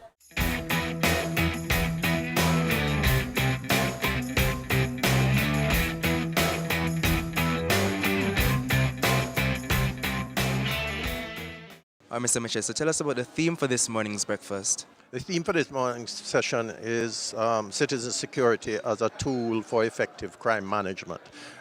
It is intended to raise the awareness of what citizen security is, and shortly, citizen security is the level of confidence that the average citizen feels in his community, and how he feels about his ability to move around in his environment, and what structures the government, the state can place around the community to increase that level of confidence. How the police force and the security forces behave is critical to citizen security. So we're trying to raise the awareness of the population on citizen security and to make people realize that hard policing alone is not enough, that you have to raise the confidence of the citizens in what you are doing. So how important is it for businesses generally to be concerned about citizen security? Well, I think it's very important that the level of investor confidence and the level of the business community's confidence is raised, in that their stakeholders can come to work, their employees can come to work, that they can move freely around in the community, and that they will have certainty of operations generally in the society at large. And for businesses out there considering being a part of the PSOJ, what are the benefits?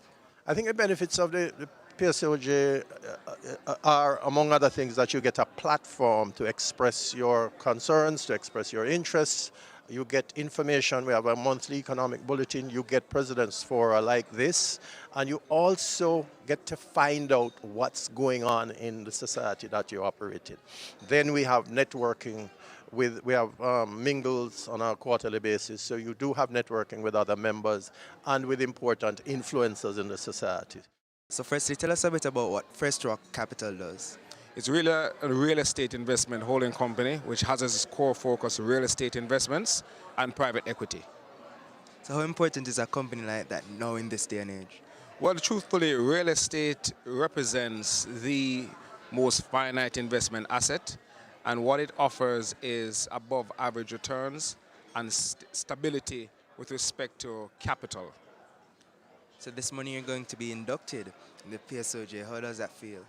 Excellent. You know, the PSOJ's mandate is a very solid one, and you know, the PSOJ has been doing a lot of work with respect to, you know, championing and being an advocate for businesses and just the private sector in general. And what better way to express our support than to be a member?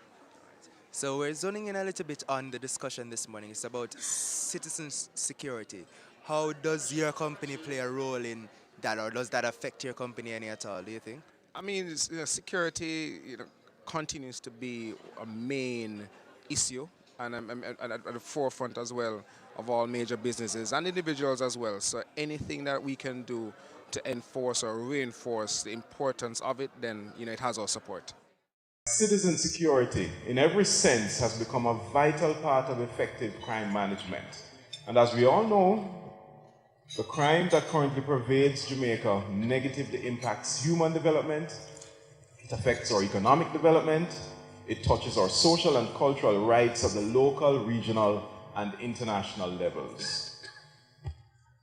We know this, that when a country fails to protect its people from crime and violence, it leads to a breakdown in the relationship between those in power and those who are being governed. Therefore, we have to ensure that the correct checks and balances are made to foster that relationship by creating the required community action plans, better citizen police arrangements, and having an overall coordinated system of crime control and crime prevention. We've seen the implementation of the states of emergency. We've also seen a number of zones of special operations being declared across several communities in the country in a bid to really put a cap on the criminal acts taking place in those areas. We've seen some positive results, certainly when it concerns St. James and the murder figures trending positively downwards. And we've also seen where acts of violence in general has trended down in these areas. What more can we do? We will explore all of that this morning. But we'll also talk about whether these approaches are indeed effective and how much more can be done in this area. Moving right into the rest of the proceedings, ladies and gentlemen, I now invite Mr. Howard Mitchell, President of the PSOJ, to deliver opening remarks. The subject that we are going to discuss this morning is a critical but not a well understood one, I think, in this society. I think that it is fitting for the PSOJ to end the year with the same topic that we started the year with, which is the issue of crime. The issue that has plagued us every year for more than the last 30-odd years, that has become endemic, that has been written into the fabric of our culture, that children have grown up with, that women have had to learn to live with, that businesses have had to write in permanently into their balance sheet protective devices for their stakeholders. I think it is so important that we remove the callous protective indifference that we have developed towards crime and face it in its stark terms and understand its motivation, its structures, and how to minimize it. You will never rid a society completely of crime, but you can reduce its impact and the terrible consequences on your people. So that I think we want to raise the level of awareness of citizen security in Jamaica, because if we are going to move from growth to development, then we need to understand that our human resources, our citizens, the people of our nation, are the most critical component of that development. And you can have growth. You can, in fact, have growth that mitigates against development by increasing marginalization of a society and sowing the seeds for its eventual destruction. So we need to be mindful, and we need to start planning for that. Don't go anywhere. We'll have more from the final PSOJ President's Breakfast Forum for 2018 after this break. Doggin Global Business Process Outsourcing. Doggin Global can help you with your day-to-day administrative and secretarial needs. We provide solutions for streamlining your accounting and bookkeeping procedures, so you can get on with running your business while knowing that all the accounting and statutory needs are being taken care of.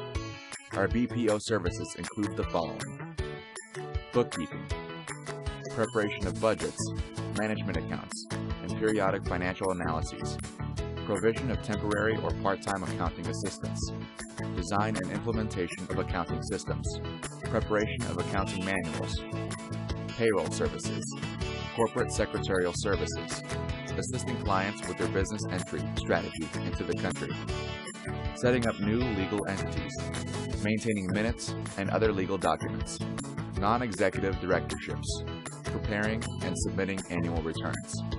For additional information, contact us at email info@doggin.global, website www.doggin.global.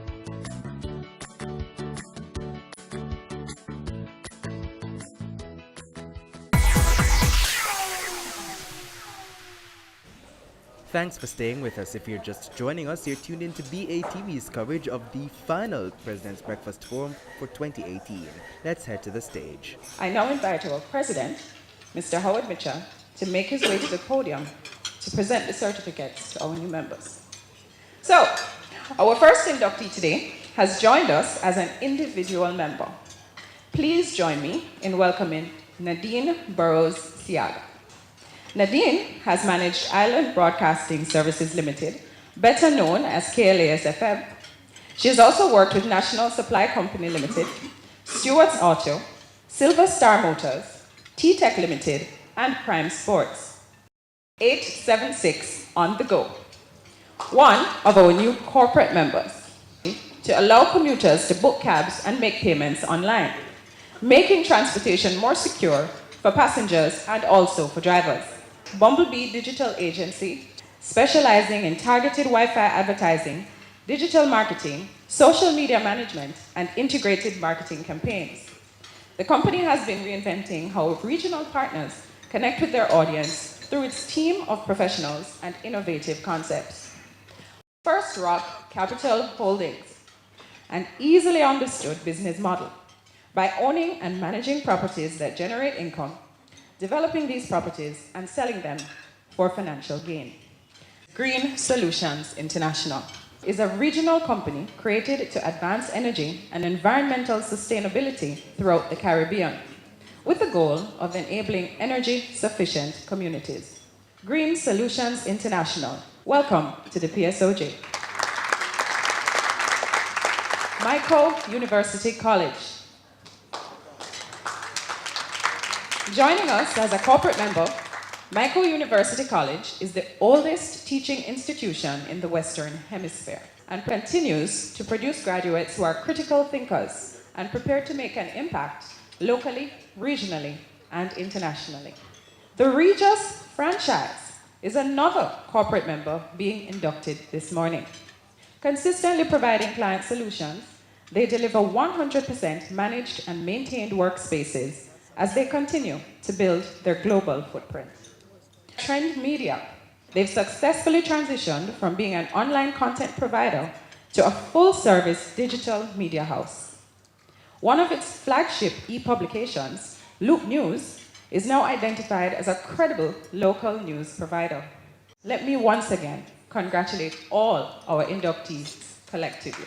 To our panelists, thank you so much for joining us on a very important topic, one that certainly has dominated the news cycle and the national conversation where it concerns this issue of crime, but more so, citizen security. I want to thank you and we look forward to your inputs this morning. I want to start off with you, Mark Shields. What does it really take to deliver citizen security? Citizen security, as far as I'm concerned, starts with some very basics that are important to all of us that live, work, come to Jamaica as visitors.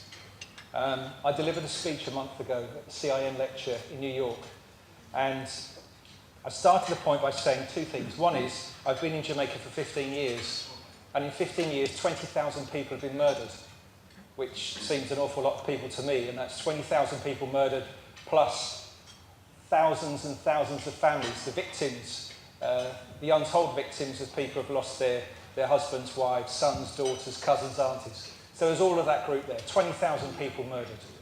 That's a stark statistic. And then we get back to living in Jamaica as it is today. And I have real concerns that before we get on to the technical side of community intervention and real building communities, that we're not doing the basics. It seems acceptable that traders in downtown Kingston can just take over the pedestrian footway. They can hang their garments in front of other shops. It's at a situation where many people who would like to go downtown dare not go downtown because they're in fear. It is also that when I drive to Montego Bay, and as a friend of mine just wrote to me yesterday, he said he is more fearful of driving to Montego Bay than he is of gunmen in Denham Town and elsewhere. Because as you know, because you guys do it as well, every time you drive to Montego Bay, you take your life in your hands because you see the bad standard of driving. And that is a real threat, and life should not be like that. Yeah.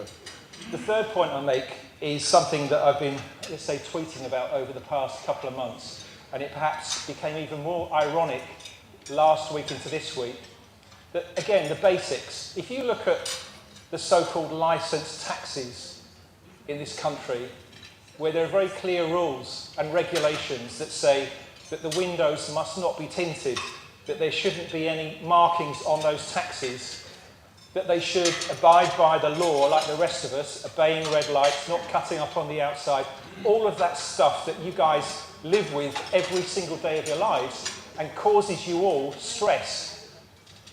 And I believe that we have to start by dealing with that. Now, people say, well, how do you do it? I'll take the last one first. There should be a war on licensed taxi drivers and unlicensed taxi drivers. It should be not just the police responsibility, because we always take that short-sighted view, well, the police aren't doing their job properly, but there's a transport authority, there appears to be a very vocal representatives for taxi drivers who came out last week because they were upset about the amended Road Traffic Act, which of course is a good thing, and is designed to actually bring us into line. So I feel that we can do a lot. We should be able to live in a normal society, and that means before we get to anything technical, we need to get those basics right. Not rely just on the police, but just take taxis as an example. There is no reason at all why the Transport Authority, the Jamaica Constabulary Force, the local authorities, those who represent the taxi drivers cannot get together and clear it up overnight, make it safe for us. We're lucky, most of the people in this room, I bet, drive their own cars to and from work. We don't have to put up with some of the terrible situations that other people crammed into taxis and buses have to. So I think we also have a duty to them to try to improve things. We are up on another break, but please stay with us. We'll be right back.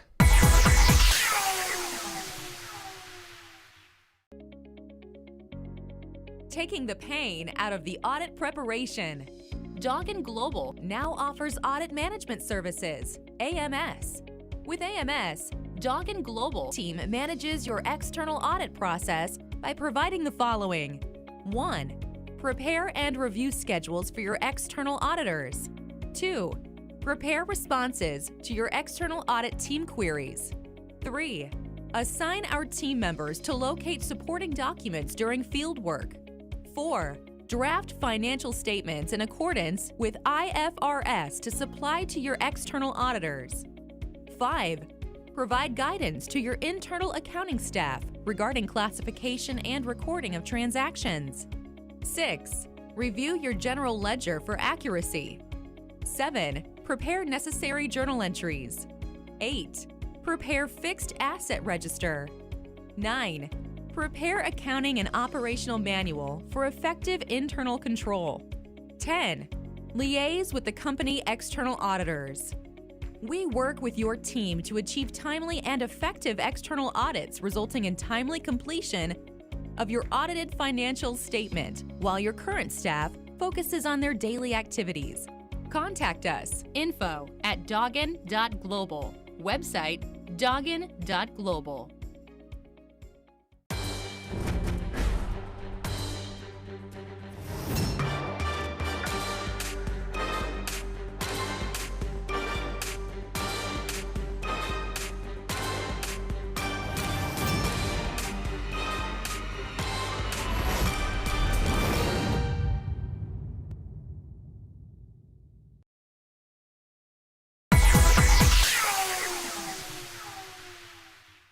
Thanks for staying with us. Here are more highlights.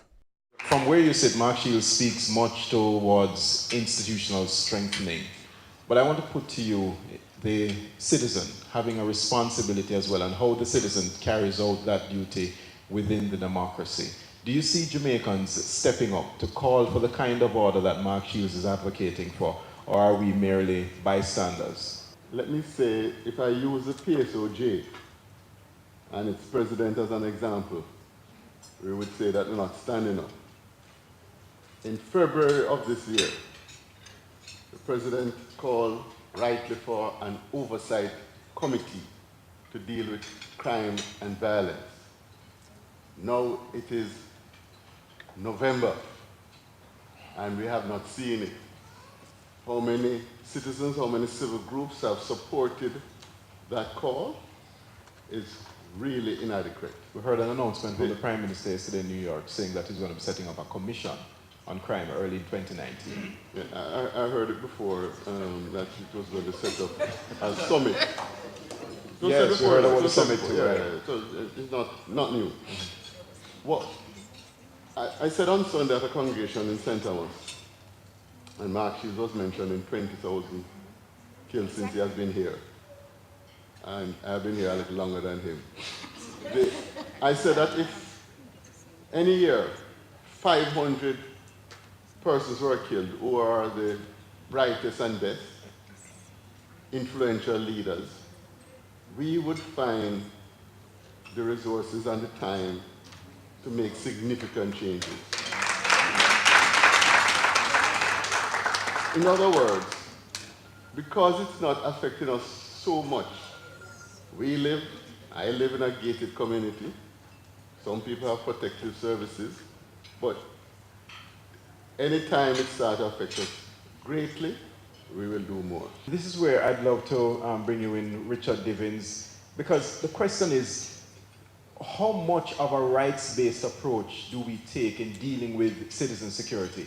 Well, this is something that the government has been starting doing in the last years, at least for a program that we have been supporting, which is the Poverty Reduction Program. And in a certain way, the fact that we are supporting the social inclusion of areas of here in Kingston and other areas in Jamaica, the fact that we are trying to promote a better economy in those areas, we are trying to promote the safety, the social cohesion. This is something which is very much related in improving the security in those areas. And in this respect, it is very important. It's very important when the government, or together with international donors, we are supporting the design of a citizen security program in the social aspect of the citizen security, the participation of the communities in the decision making of the activities, of the project, of the initiatives is crucial. Without the participation of the civil society, without the participation of the communities, it's impossible to take ownership. We need the commitment of the people. The question is, what are they committing to, especially when they already think that it's a sort of a one man against the world situation, the rest of the society is against them. They are there ensconced in their own, enclaves, so to speak, thinking that they abide and apply their own rules. Here comes now social intervention, trying to change all of that. But how much will social intervention be influential to the process? What else is needed? Social intervention will contribute a great deal. It has been contributing and it will continue to contribute. But by itself, of course, social intervention will not do everything. You speak of citizen security as effective crime management. Citizen Security and Justice Program is out of the Ministry of National Security, but it has a component that deals with the Ministry of Justice. When we look at social development, we have to speak of citizen security, yes, but we have to speak of justice. We have to speak of rights. As you know, Peter Tosh had said, he wants equal rights and justice. Don't give me no peace, I want equal rights and justice.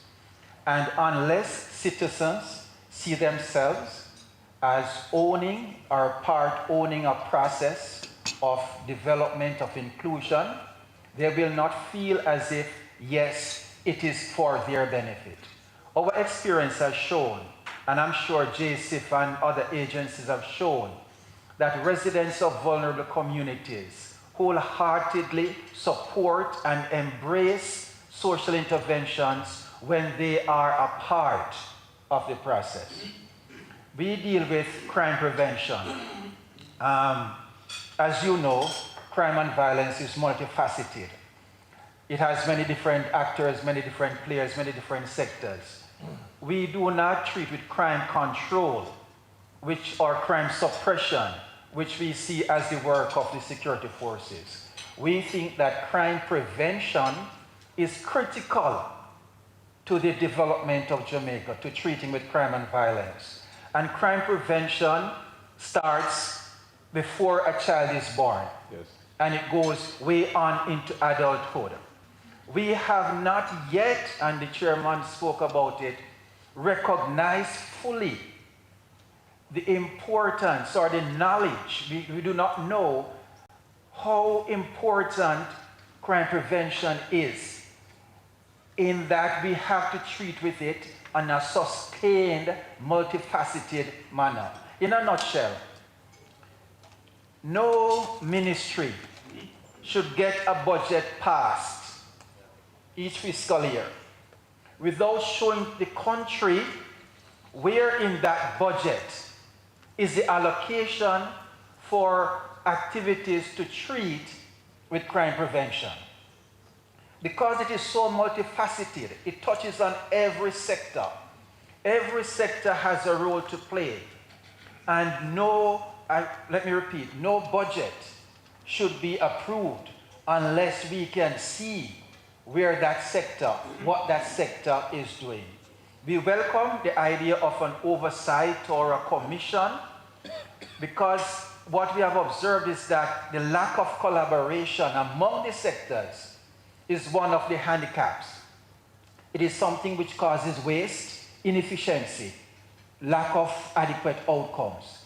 And until the government can have a robust, very robust mechanism, institutional arrangement to ensure that there's collaboration between education, health, national security, all of these sectors working in their own way, but at the same time, designing together, implementing together, evaluating together.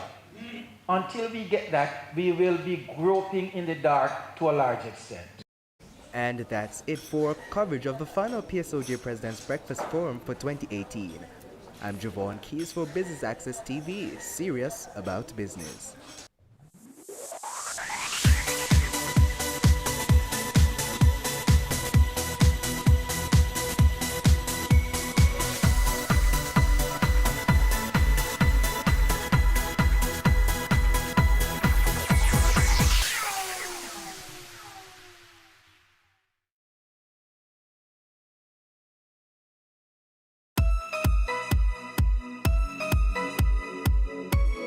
Hey guys, I'm Candy and welcome to Chill Spot, Jamaica's ultimate leisure show.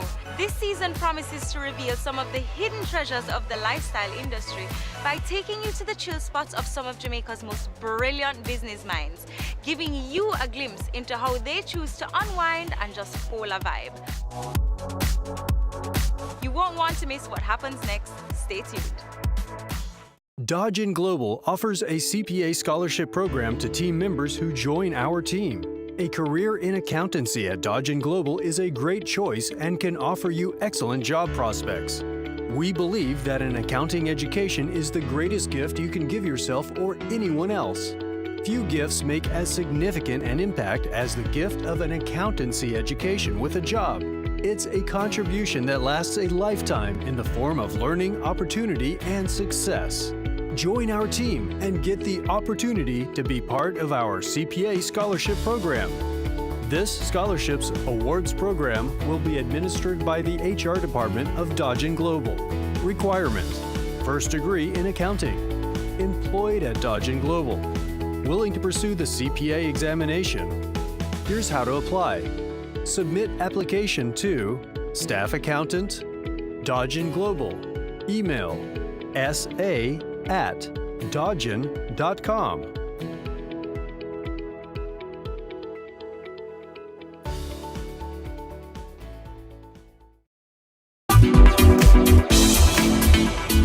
My name is Herbert Chung, Executive Chairman, Co-Founder, Honeybun 1982 Limited. You're watching Business Access TV, serious about business.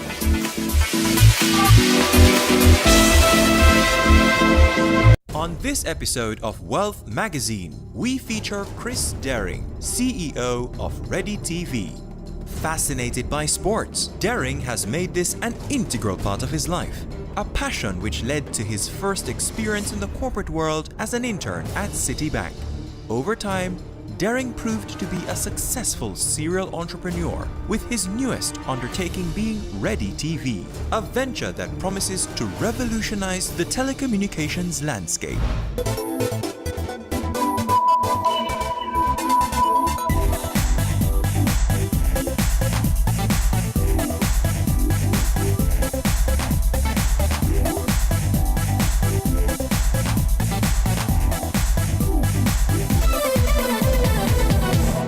I'm Chris Daring, President and CEO of Ready Communications.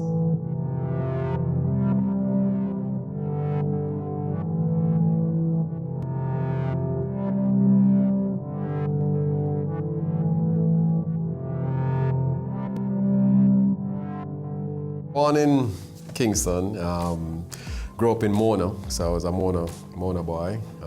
Grew up as a young footballer, cricketer, in playing football and cricket in Mona. In fact, every day, my entire childhood, I think of every day of playing football in Buttercup Park, which was right behind the house. I grew up in a very close-knit family, very disciplinary family. My father was an engineer, very bright man, but a very strict disciplinarian when it came to things like academics. My mother was also quite strict and very keen on academics as well. So you certainly did your homework every evening and more with her. And she had I always remember that she had just such an extensive vocabulary, you know, that you learned quite quickly. I have two brothers, one older, one younger, and an older sister, who was particularly influential in my life because of how bright she was. Because you were always being compared to her. You know, your grades were never ever good enough because she never ever got a B. It was always straight A's, that type of thing. And so you sort of were always intimidated. You never grew up under any illusion of male superiority. She was faster than me as well, so she could run pretty quickly, and she was brighter than me. So you always had this healthy level of respect. So it was a normal household, but you know, we would have dinners together and family vacations together. And it wasn't, you know, it was a middle class upbringing. We didn't have money for extravagances, but and I know there were very tough times for them. There was a period when my father was out of a job, but you would never know as a child. There was always meals on the table. There was always goodies and presents and Christmas parties and birthday parties. And looking back, I realized, wow, these two wonderful parents shielded me from everything, because I know that there must have been tough times. So that was a great upbringing, and I think it really helped to form, you know, who I am today. My life is a series of events that changed the trajectory of my life. And so, you know, looking back, the first major event took place in prep school at St. Teresa's Prep, where I was in kindergarten A. I just finished kindergarten A and was moving into kindergarten B. And I was sitting in the classroom in kindergarten B.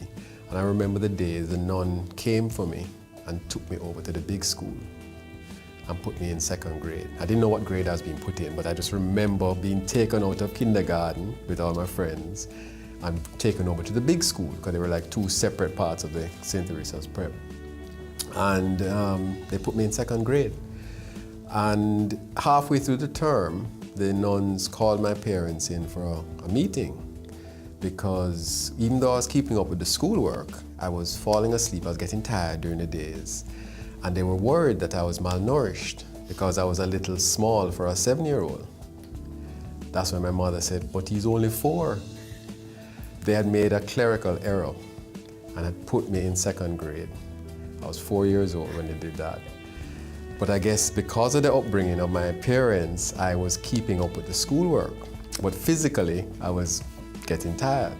So I even now I laugh and I think about I was the only person because they made special arrangements. Because by that point they could not put me back into kindergarten. I'm a second grader. But they made special arrangements every day where they would take me out for nap time. And I was the only person that had that privilege in second grade. So, but what happened is why it changed the trajectory was it put me way ahead of my peers. But also when I finished prep school, I was too young to be able to sit the common entrance because you had to be 11. And so even though I finished top of the class in prep school in 6th grade, I could not sit the common entrance. So you literally had to find something for me to do. And in those days, there was a private high school by the name of Campion that was not part of the normal public secondary school system. They were a private high school. Campion then changed my trajectory because being a private school, it was a school where the wealthy of Jamaica sent their children. And I saw a different side of Jamaica that I had never dreamt of. I saw wealth that I had never dreamt of. I saw cars that I had never dreamt of. People were, being dropped to school in cars. I was one of the few people at Campion taking the bus to school and back. So, it introduced me to a whole new world of Jamaica and lifelong, again, friends and contacts that happened to be the top of the business world. And in fact, when I walked into first form, I didn't see anybody that kind of looked like me. There were very few people that looked like me. You're talking about just a different look because it was a different social strata. And I went and sat down beside one person that kind of looked like me, and it turned out to be Peter Bunting. And so we've remained lifelong friends ever since. So high school for me was a blur of sports. That's what I remember. I just played every sport you could think of because I love sports, and sports has always been a driving passion. I was absolutely sure I was going to play professional football or cricket for the West Indies. And I started off on the cricket side ended up playing on the under 19 team with guys like Courtney Walsh and Patrick Patterson. We had a very strong team, and we went down to a tournament in the Eastern Caribbean, in Trinidad, I think it was, where we came upon a side called Little Leeward Islands. And I was batting number 3 for Jamaica, so I was a big bat and felt pretty good about myself and my technique and so on, and my talent level. And then there was a number 3 for Leeward Islands that when he came to the wicket and started smashing Courtney Walsh and Patrick Patterson around the park, and I'm looking at this guy and I'm saying, I can't bat like that. You feel pretty good about yourself, but you look at this guy and you go, wow, you see the gap between yourself and this awesome talent. That guy turned out to be Richard Richardson, that was playing for the Leeward Islands, who ended up captaining the West Indies team at one point. And then I started to get a lot of pressure from my parents, especially my father, because this sports thing, this sports hobby in his mind was just not the avenue for somebody like me. And so he started to pressure me, and at one point I'd been getting all these offers of football scholarships that I kept turning down because I wanted to stay out here and play professional football, eventually go to England maybe, or play for the West Indies in cricket. So eventually he gave me an ultimatum. You either take up a football scholarship or he's sending me to military school. So I ended up taking a football scholarship to West Virginia Wesleyan. Came back from West Virginia to Jamaica thinking, well, I now have it made. I have a degree in marketing and economics. I'm gonna go get a job and start my corporate career.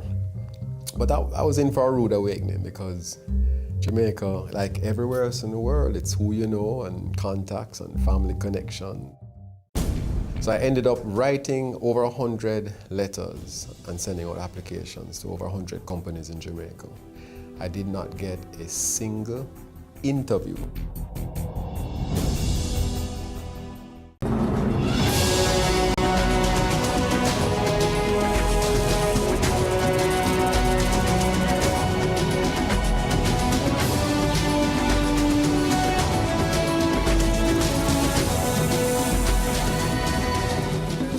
Life, your weekly dose of information on nutrition, wellness, and fitness. Discover ways to nurture your mind, body, and spirit.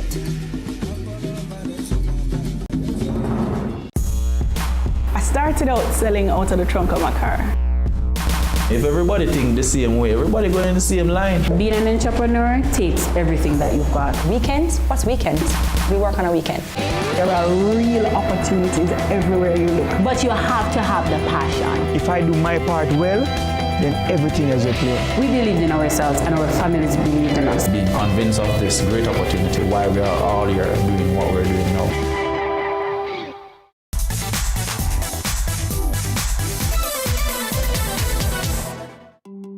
So I ended up writing over 100 letters and sending out applications to over 100 companies in Jamaica.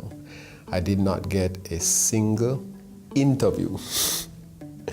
So it was a very depressing summer where you're just reading all these rejection letters. Not even an interview, like nobody was even interested in seeing me. And then sports again came to my rescue. And another event took place that changed my trajectory. I was playing for Real Mona, which has been my lifelong team that I've always played for. And the coach at the time was a guy called Peter Moses, who was also at Citibank. Peter, I think, noticed I was able to come to practice early every day because I wasn't working. And so Peter, he did something that I'll thank him forever.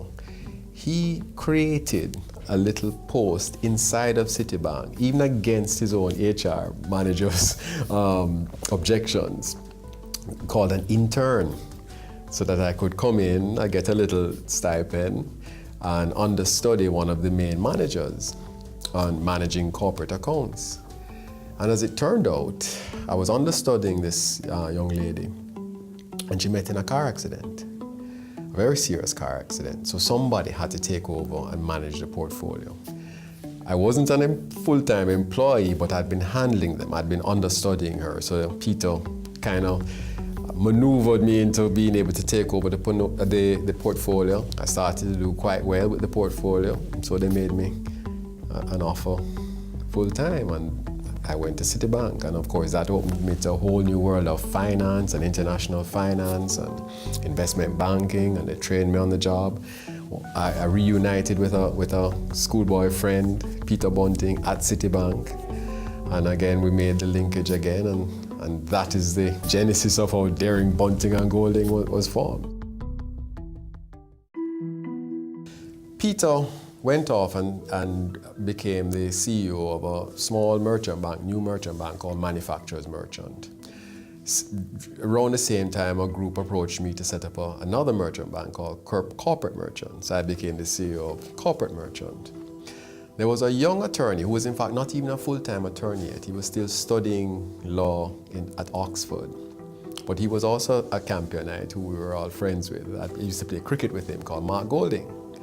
And Mark was just so bright that both Peter and I used to use him to structure any complex transactions whilst he was a student in law school. He was so bright. So one day we were still friends even though we were competing in the market. We were having lunch and we sort of were talking to each other about the deals we had been doing, and we kind of said, we should have probably done it for ourselves rather than for these other entities, corporate and manufacturers and so on. And it stuck with me that it was a Friday and I was going to Negril that weekend with some friends, and I guess in a drunken stupor in Negril partying, it just occurred to me, it kept occurring to me that line, we should have done it for ourselves. And I came back from Negril, I called Peter on the Monday morning and told him, I've just resigned from corporate. Are you in or are you out? And of course he was like, what are you talking about? I said, we just spoke on Friday that, listen, let's do it for ourselves. And he said, but that was just an idea. I said, Peter, I've already resigned. Because that's what I did. I went in and resigned and said, listen, I'm going to start an investment bank.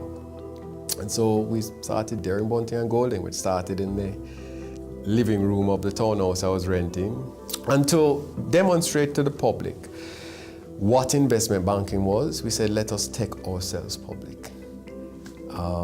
And so we launched Daring, Bunting and Golding. We raised capital from the market. And a really interesting thing happened the evening we successfully closed that share issue. And you have to understand, that had never been done really before on the Jamaica Stock Exchange. The Jamaica Stock Exchange was seen as this, really the kingdom of major corporations. So for three little youngsters to decide that they're going to launch their own investment bank and raise capital and list on the stock exchange, it was quite controversial and very high profile at the time because of its controversy. I recall, columnists writing about this travesty which was about to take place, and it was just seen as crazy. But something really interesting happened the evening that we had successfully closed that issue. We were driving in Mark's, I think must have been a 1970 Fiat. I mean, it was really a beat-up old car. And we were driving from Duncox and North, where we had the closing of the issue, to Pepper's to meet all our friends who were gathered there to celebrate. This thing had never been done before, and we were going to be listed on the Jamaica Stock Exchange. And on Knutsford Boulevard, Mark's car broke down. And so the three of us, there in Bunting and Golding, ended up pushing Mark Golding's car all the way up Knutsford Boulevard to Mikey Holding's gas station at the top of the road. And it has always been a reminder for us, because here it was, we were related, we had raised all this money, and we were pushing a car up Knutsford Boulevard. And it really, kept us grounded, I think, for the rest of the time.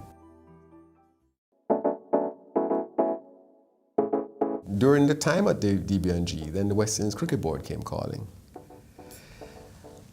And of course, being just a sports fanatic, and I always have been, I always will be a sports fanatic.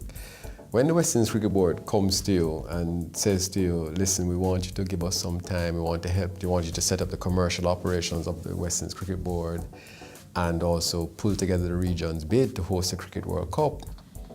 It was an offer that was just, too good to refuse. And in fact, I thought they were asking me to do it for free. I didn't realize they were actually talking to me as a paid consultant. Frankly, I had lunch with Pat Russo, who I was meeting for the first time, and Teddy Griffith from the West Indies Board. And they outlined it to me, and I went home all excited, thinking, okay, well, I'm going to be like Pat, who is a volunteer, and Teddy as a volunteer to do this thing. And then they started sending over contracts with money and how much they were going to pay me to do it. And I was like, wow, that was just the icing on the cake, because I was already made up my mind I was going to go and do it. Now they were going to pay me to do it, to be a paid professional. And that again changed my trajectory, because it introduced me to a world, the commercial world of the business of sport, that I had no idea really existed. You kind of have a fleeting idea, but you did not understand how complex, how intricate, how exciting it is, So I ended up going to the West Indies Cricket Board. I set up the commercial operations of the board, hired different people, set up all of our broadcast rights contracts. I negotiated for years the broadcast rights agreements in the UK, in India, in Pakistan, in South Africa, Australia, the US. So that introduced me to a whole new world, because then you had to start doing negotiations and regular meetings with people like ESPN and Sky Sports and so on. So I got introduced to a fascinating world.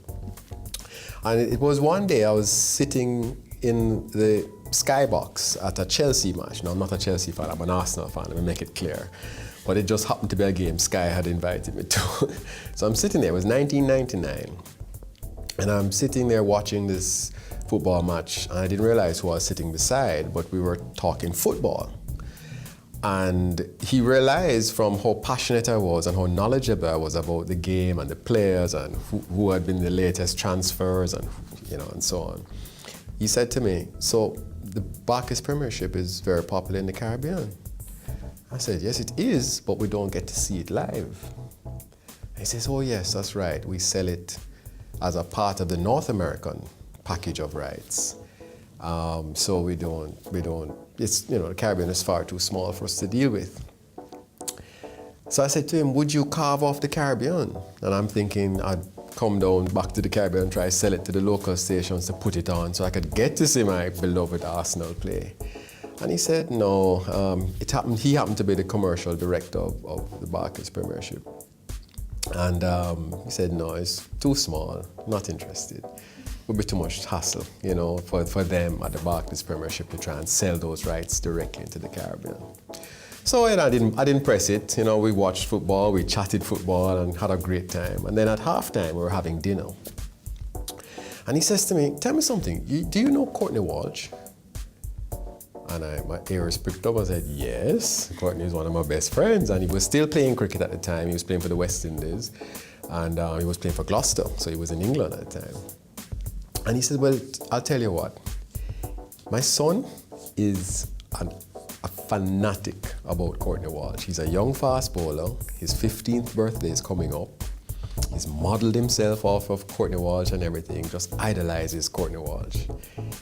If you can get me an autographed picture of Courtney Walsh, I'll see what I can do about carving off the Caribbean rights. Well, I called Courtney right away. Courtney took him out to lunch, him and his son out to lunch, had a training session with the kid, and that was the genesis of Sportsmax. He carved off the Caribbean Barclays Premiership rights for me. We bought it at a steal, virtually nothing, and we said, okay, what to do? I took it to the 2 stations that I knew of in Jamaica and a couple of stations in Trinidad. Nobody was interested in showing the Barclays Premier League. So I said, well, what do I do with these rights? Let me start a sports channel. And so right on a plane, I did a little PowerPoint presentation with the logo and everything, came up with the name Sportsmax, and launched Sportsmax in 2001. Cable and Wireless had fallen on pretty hard times. They were being decimated by the competition, and I think that's what attracted me the most. To get into an industry that I was already familiar with through the sports rights, and turn around a company. One of the first things we were able to do is to turn around the market in terms of its own mobile market share, which had been down in the doldrums, and turn around the brand. So that was an exciting opportunity. For us to have such a significant portion of the population not being exposed to all of this information really holds us back.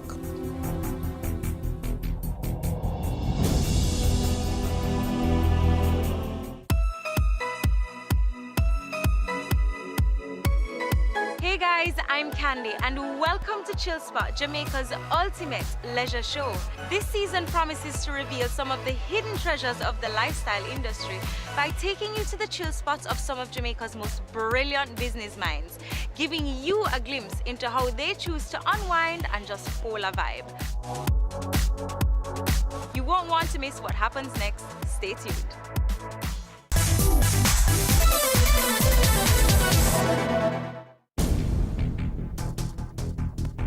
Ready TV is the first product of what we're anticipating to be a range of telecommunications related products. It is a pay TV platform, it is a pay TV service that we're going to roll out in Jamaica, where we should be rolled out by the first quarter 2017. We want to be the affordable choice for Jamaicans. We have a 12-year license that we were just awarded by the Broadcast Commission. And we're going to be rolling out that service that I think Jamaicans are going to be very, very pleased to receive. Most of Jamaica, or certainly a very significant part of Jamaica, still only gets free-to-air analog television. Our goal is to totally change that. Cable television or pay TV and the programming and information of pay TV is still the most important, ubiquitous way of sharing information and education. So for us to have such a significant portion of the population not being exposed to all of this information really holds us back. It is the starter pack for broadband. So everybody's talking about getting internet into everybody's homes. In reality, let's first get basic, proper television into everybody's home. And I think, people are going to be very surprised and very, very pleased on both counts, both the convenience and the affordability. And basically our tagline of TV when you are ready is going to be very apt in describing Ready TV service. It is not possible to compete if you don't back yourself. Because life is a competition. Anything that you're going to do, you're going to be competing against somebody. And if you don't back yourself, you have no chance, either against the strongest competitor or the weakest competitor. You have to back yourself. You have to believe in your ability to overcome whatever challenges are going to face you. You know, I see so many people coming out of UA, and a lot of them are women. The vast majority of them are women. But for some reason, society has almost trained them not to back themselves. They're the ones that need to be taking the entrepreneurial risks. They have the foundation. And they have far more ability to compete. They just don't realize it. Now, more and more women are realizing that.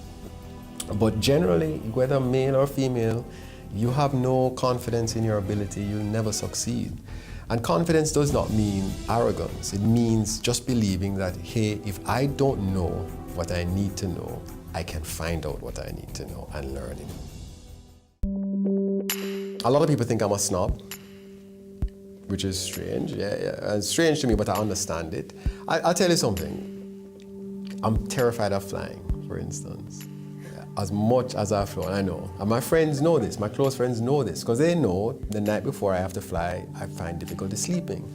And there's just something in my brain that just won't comprehend how they're keeping this huge monstrosity of a machine up in the air for 14 hours, like when I have to make a trip to India or somewhere. So I'm afraid of flying. So when I walk into a plane, one of the things that gets me nervous is when I actually look back in the plane and see this long cabin full of people. So I will totally just ignore everybody, you know, and there'll be people back there who know me, who trying to catch my eye to even say hi, and I'm not looking back because I know I'm anxious. And then that's then misinterpreted as, hey, Chris, boy, such a snob kind of thing. But it's really, I just can't look back. And then of course, it's almost impossible to be a snob if you play football. I mean, football is played in the ghettos of Jamaica. That's who you grow up with as your friends, that people who you love. I garden every day, in the morning before I go to work, at night when I get home. And gardening ranges everything from plants, breaking off a piece of a plant and plant it and trying to get it to catch. So yes, I'm a kleptomaniac when it comes to plants. I go to people's houses and break off pieces and steal plants. To watering, just watering the garden just relaxes me quite a bit. Of course, I have a fantastic family. I have a beautiful wife and a fantastic 4-year-old daughter who keeps me very energized. I have a 22-year-old son who gives me nothing but trouble, so that always keeps you on edge as well. It occupies your time, and so I enjoy spending a lot of time with them, and so I enjoy that quite a bit. My wife is Brazilian, so again, these things, trajectories and events that take you into the unbeaten world. The funny thing is, football is still my favorite sport. As much as time I've spent in cricket, I'm fanatic over football. So I've been to every football World Cup since 1990, and I always pretended to be Brazilian, except in '98, of course, when Jamaica went, because I just loved the way the Brazilians played and celebrated the game. Going to a Brazil football World Cup game, that party starts 6 o'clock in the morning and ends 6 o'clock the next morning. It's a fantastic, just to be part of the Brazilian continent. So I would put on my Brazilian shirt and go to all these matches pretending to be Brazilian. So when I met this really beautiful Brazilian girl who happened to be working for Cable and Wireless in Miami, I guess fate kind of ended up bringing us together.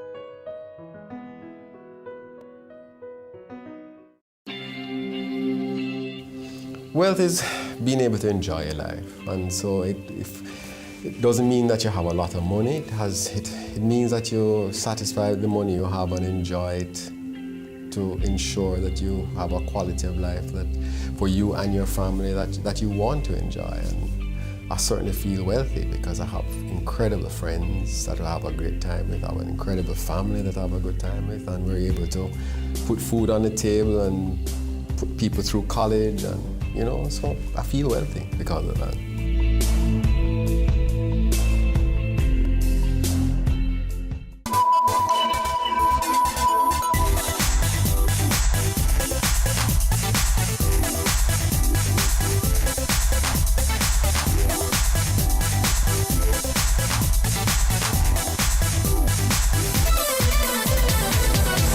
Your business matters. Business Access TV offers you the most innovative and effective advertising solution for your business, specializing in B2B sales, cost-effective solutions, the customers you want, the repetition you need. No matter the size and nature of your company, your business matters. Call us at 876-291-6233 or 876-376-4225.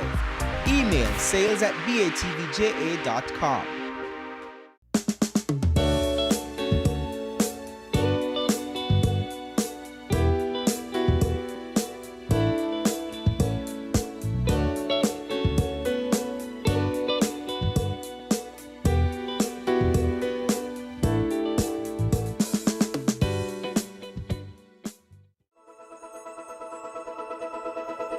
The National Baking Company gave birth to the National Baking Company Foundation, NBCF, which is a brainchild of businessman and philanthropist Gary Butch Hendrickson, signaling a new dawn, a new day.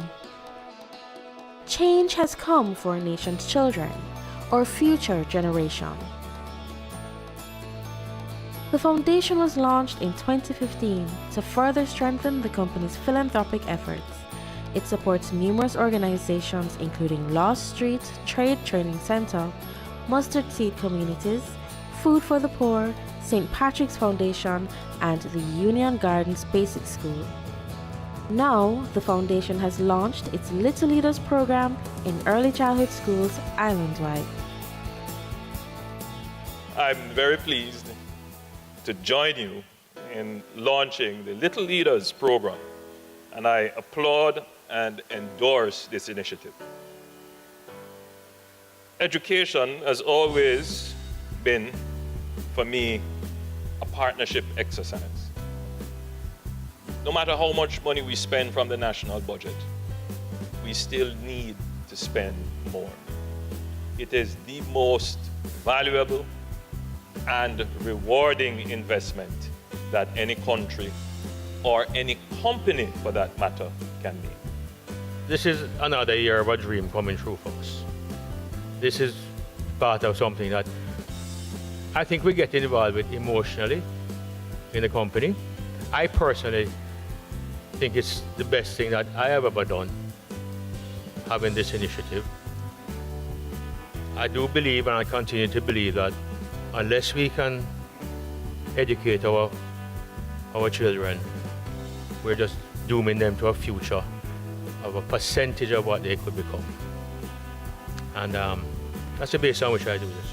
Butch has long been a very serious advocate for early childhood education. And it emerged from a Crayons Count initiative that he was involved in for about 4 years. And it morphed into the Future Leaders arrangement. And it's all about early childhood education, supporting the teachers, getting supplies out into every corner of Jamaica, using the national infrastructure, National Bakery, with their vehicles and transport. And it's really all about getting the sort of 3 to 6 minds at that early stage and giving them the teaching and learning aids. The Little Leaders program will ensure that all institutions registered with the Early Childhood Commission, ECC, will receive learning kits. It's an early childhood initiative where we have been distributing kits to approximately 2,500 schools across the island, right throughout the island. This is the first year for Little Leaders, but it's the 4th year for National being on board with this kind of initiative. We are packing approximately 3,500 boxes. Some schools will receive A and B boxes depending on their size, and some schools will receive A boxes. The schools will come to various centers in the corporate area and collect their boxes. So our team of volunteers will go out again and ensure that each school receives their kits, they sign for their kits, and then they collect their kits. And basically they're on their way after that. We traverse as far as Portland to Hannibal, delivering boxes right through the island. This is one of the biggest initiatives for the foundation. We took it on, well, it was still under the Crayons Count brand, National has taken it on themselves to rebrand it and call it Little Leaders. The Crayons Count brand is going global. They want to go worldwide. National is keeping it local and trying to cover our needs in Jamaica before we try and help otherwise.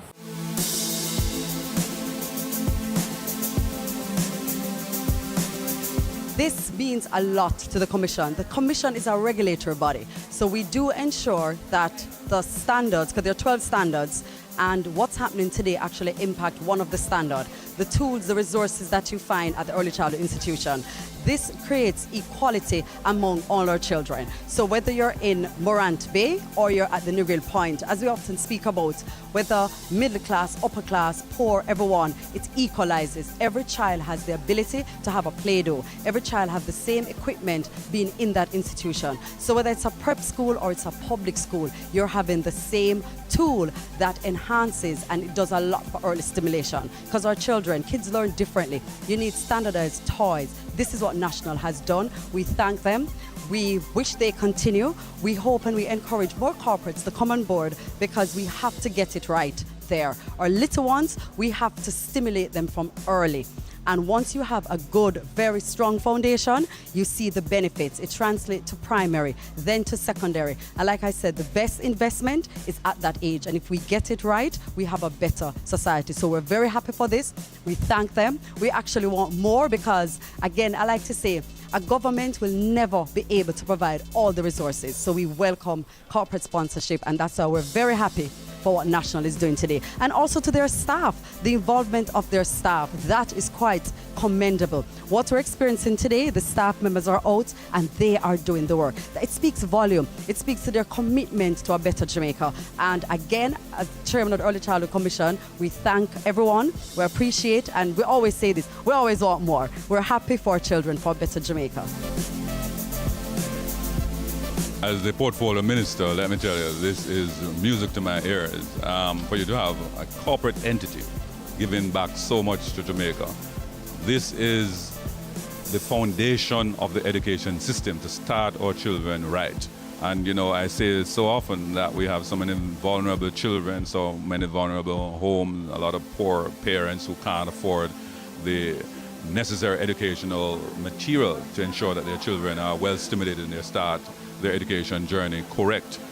This is a fantastic amount of commitment and monetary investment in Jamaica's education system and the future of our children. And we are extremely happy, we are very proud, we are very grateful, and our commitment is to ensure that we work with this company and the other stakeholders, and of course the many ECIs, the over 2,500 ECIs that have been targeted across Jamaica, to make sure that our children benefit from this investment and that Jamaica's education system will be second to none in the world. Coming up on Caring Hands. We're just trying to get them off on the right step, while they are the future. Your business matters. Business Access TV offers you the most innovative and effective advertising solution for your business, specializing in B2B sales, cost-effective solutions, the customers you want, the repetition you need. No matter the size and nature of your company, your business matters. Call us at 876-291-6233 or 876-376-4225. Email sales@batvja.com. Dodgen Global offers a CPA scholarship program to team members who join our team. A career in accountancy at Dodgen Global is a great choice and can offer you excellent job prospects. We believe that an accounting education is the greatest gift you can give yourself or anyone else. Few gifts make as significant an impact as the gift of an accountancy education with a job. It's a contribution that lasts a lifetime in the form of learning, opportunity, and success. Join our team and get the opportunity to be part of our CPA scholarship program. This scholarships awards program will be administered by the HR department of Dodgen Global. Requirements: first degree in accounting, employed at Dodgen Global, willing to pursue the CPA examination. Here's how to apply. Submit application to Staff Accountant, Dodgen Global. Email sa@dodgen.com.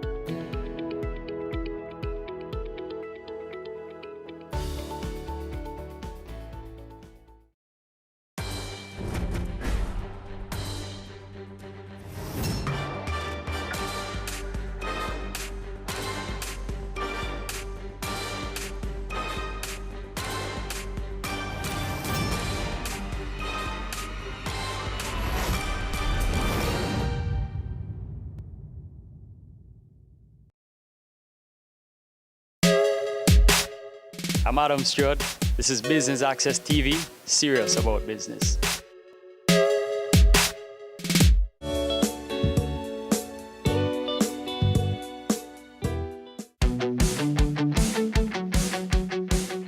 These Little Leader learning kits are packed at the National Bakery Warehouse, where volunteers with an aim to serve come together for the mission that will change the lives of our nation's children. It's volunteer time. We have production workers from bun, biscuit, bread, giving up their time. When they come off the line, they come over and they help pack, or on the day off, they come and they help pack. So we just have a big cooperation from everybody. Everybody's on board. The garage, their team helps us load trucks and offload at the distribution centers, and some of the route salesmen also carry out some boxes in their truck. The coordination in itself is pretty organized. We pull from the different plants, and every department is basically aware of what we're doing. So when the time approaches for the packing to be carried out, everybody come together, we arrange a room, all the items have been ordered. We have a target which we have to meet. We have a certain amount of boxes that we have to make, and they're separated into A's and B's. We have team leaders who are aware of what we're going to be doing, and so they align themselves and they carry it out pretty much. Usually the workers are very excited, so it's not an issue to get them to come over. The containers, when they arrive on the premises, when the time approaches for us to start packing, they're offloaded in our packing room. Based on the target that we have a conveyor, we align different stations, and everything is in order. So you just follow the conveyors as the boxes go down. You know what it is that you need in each carton and for each kit.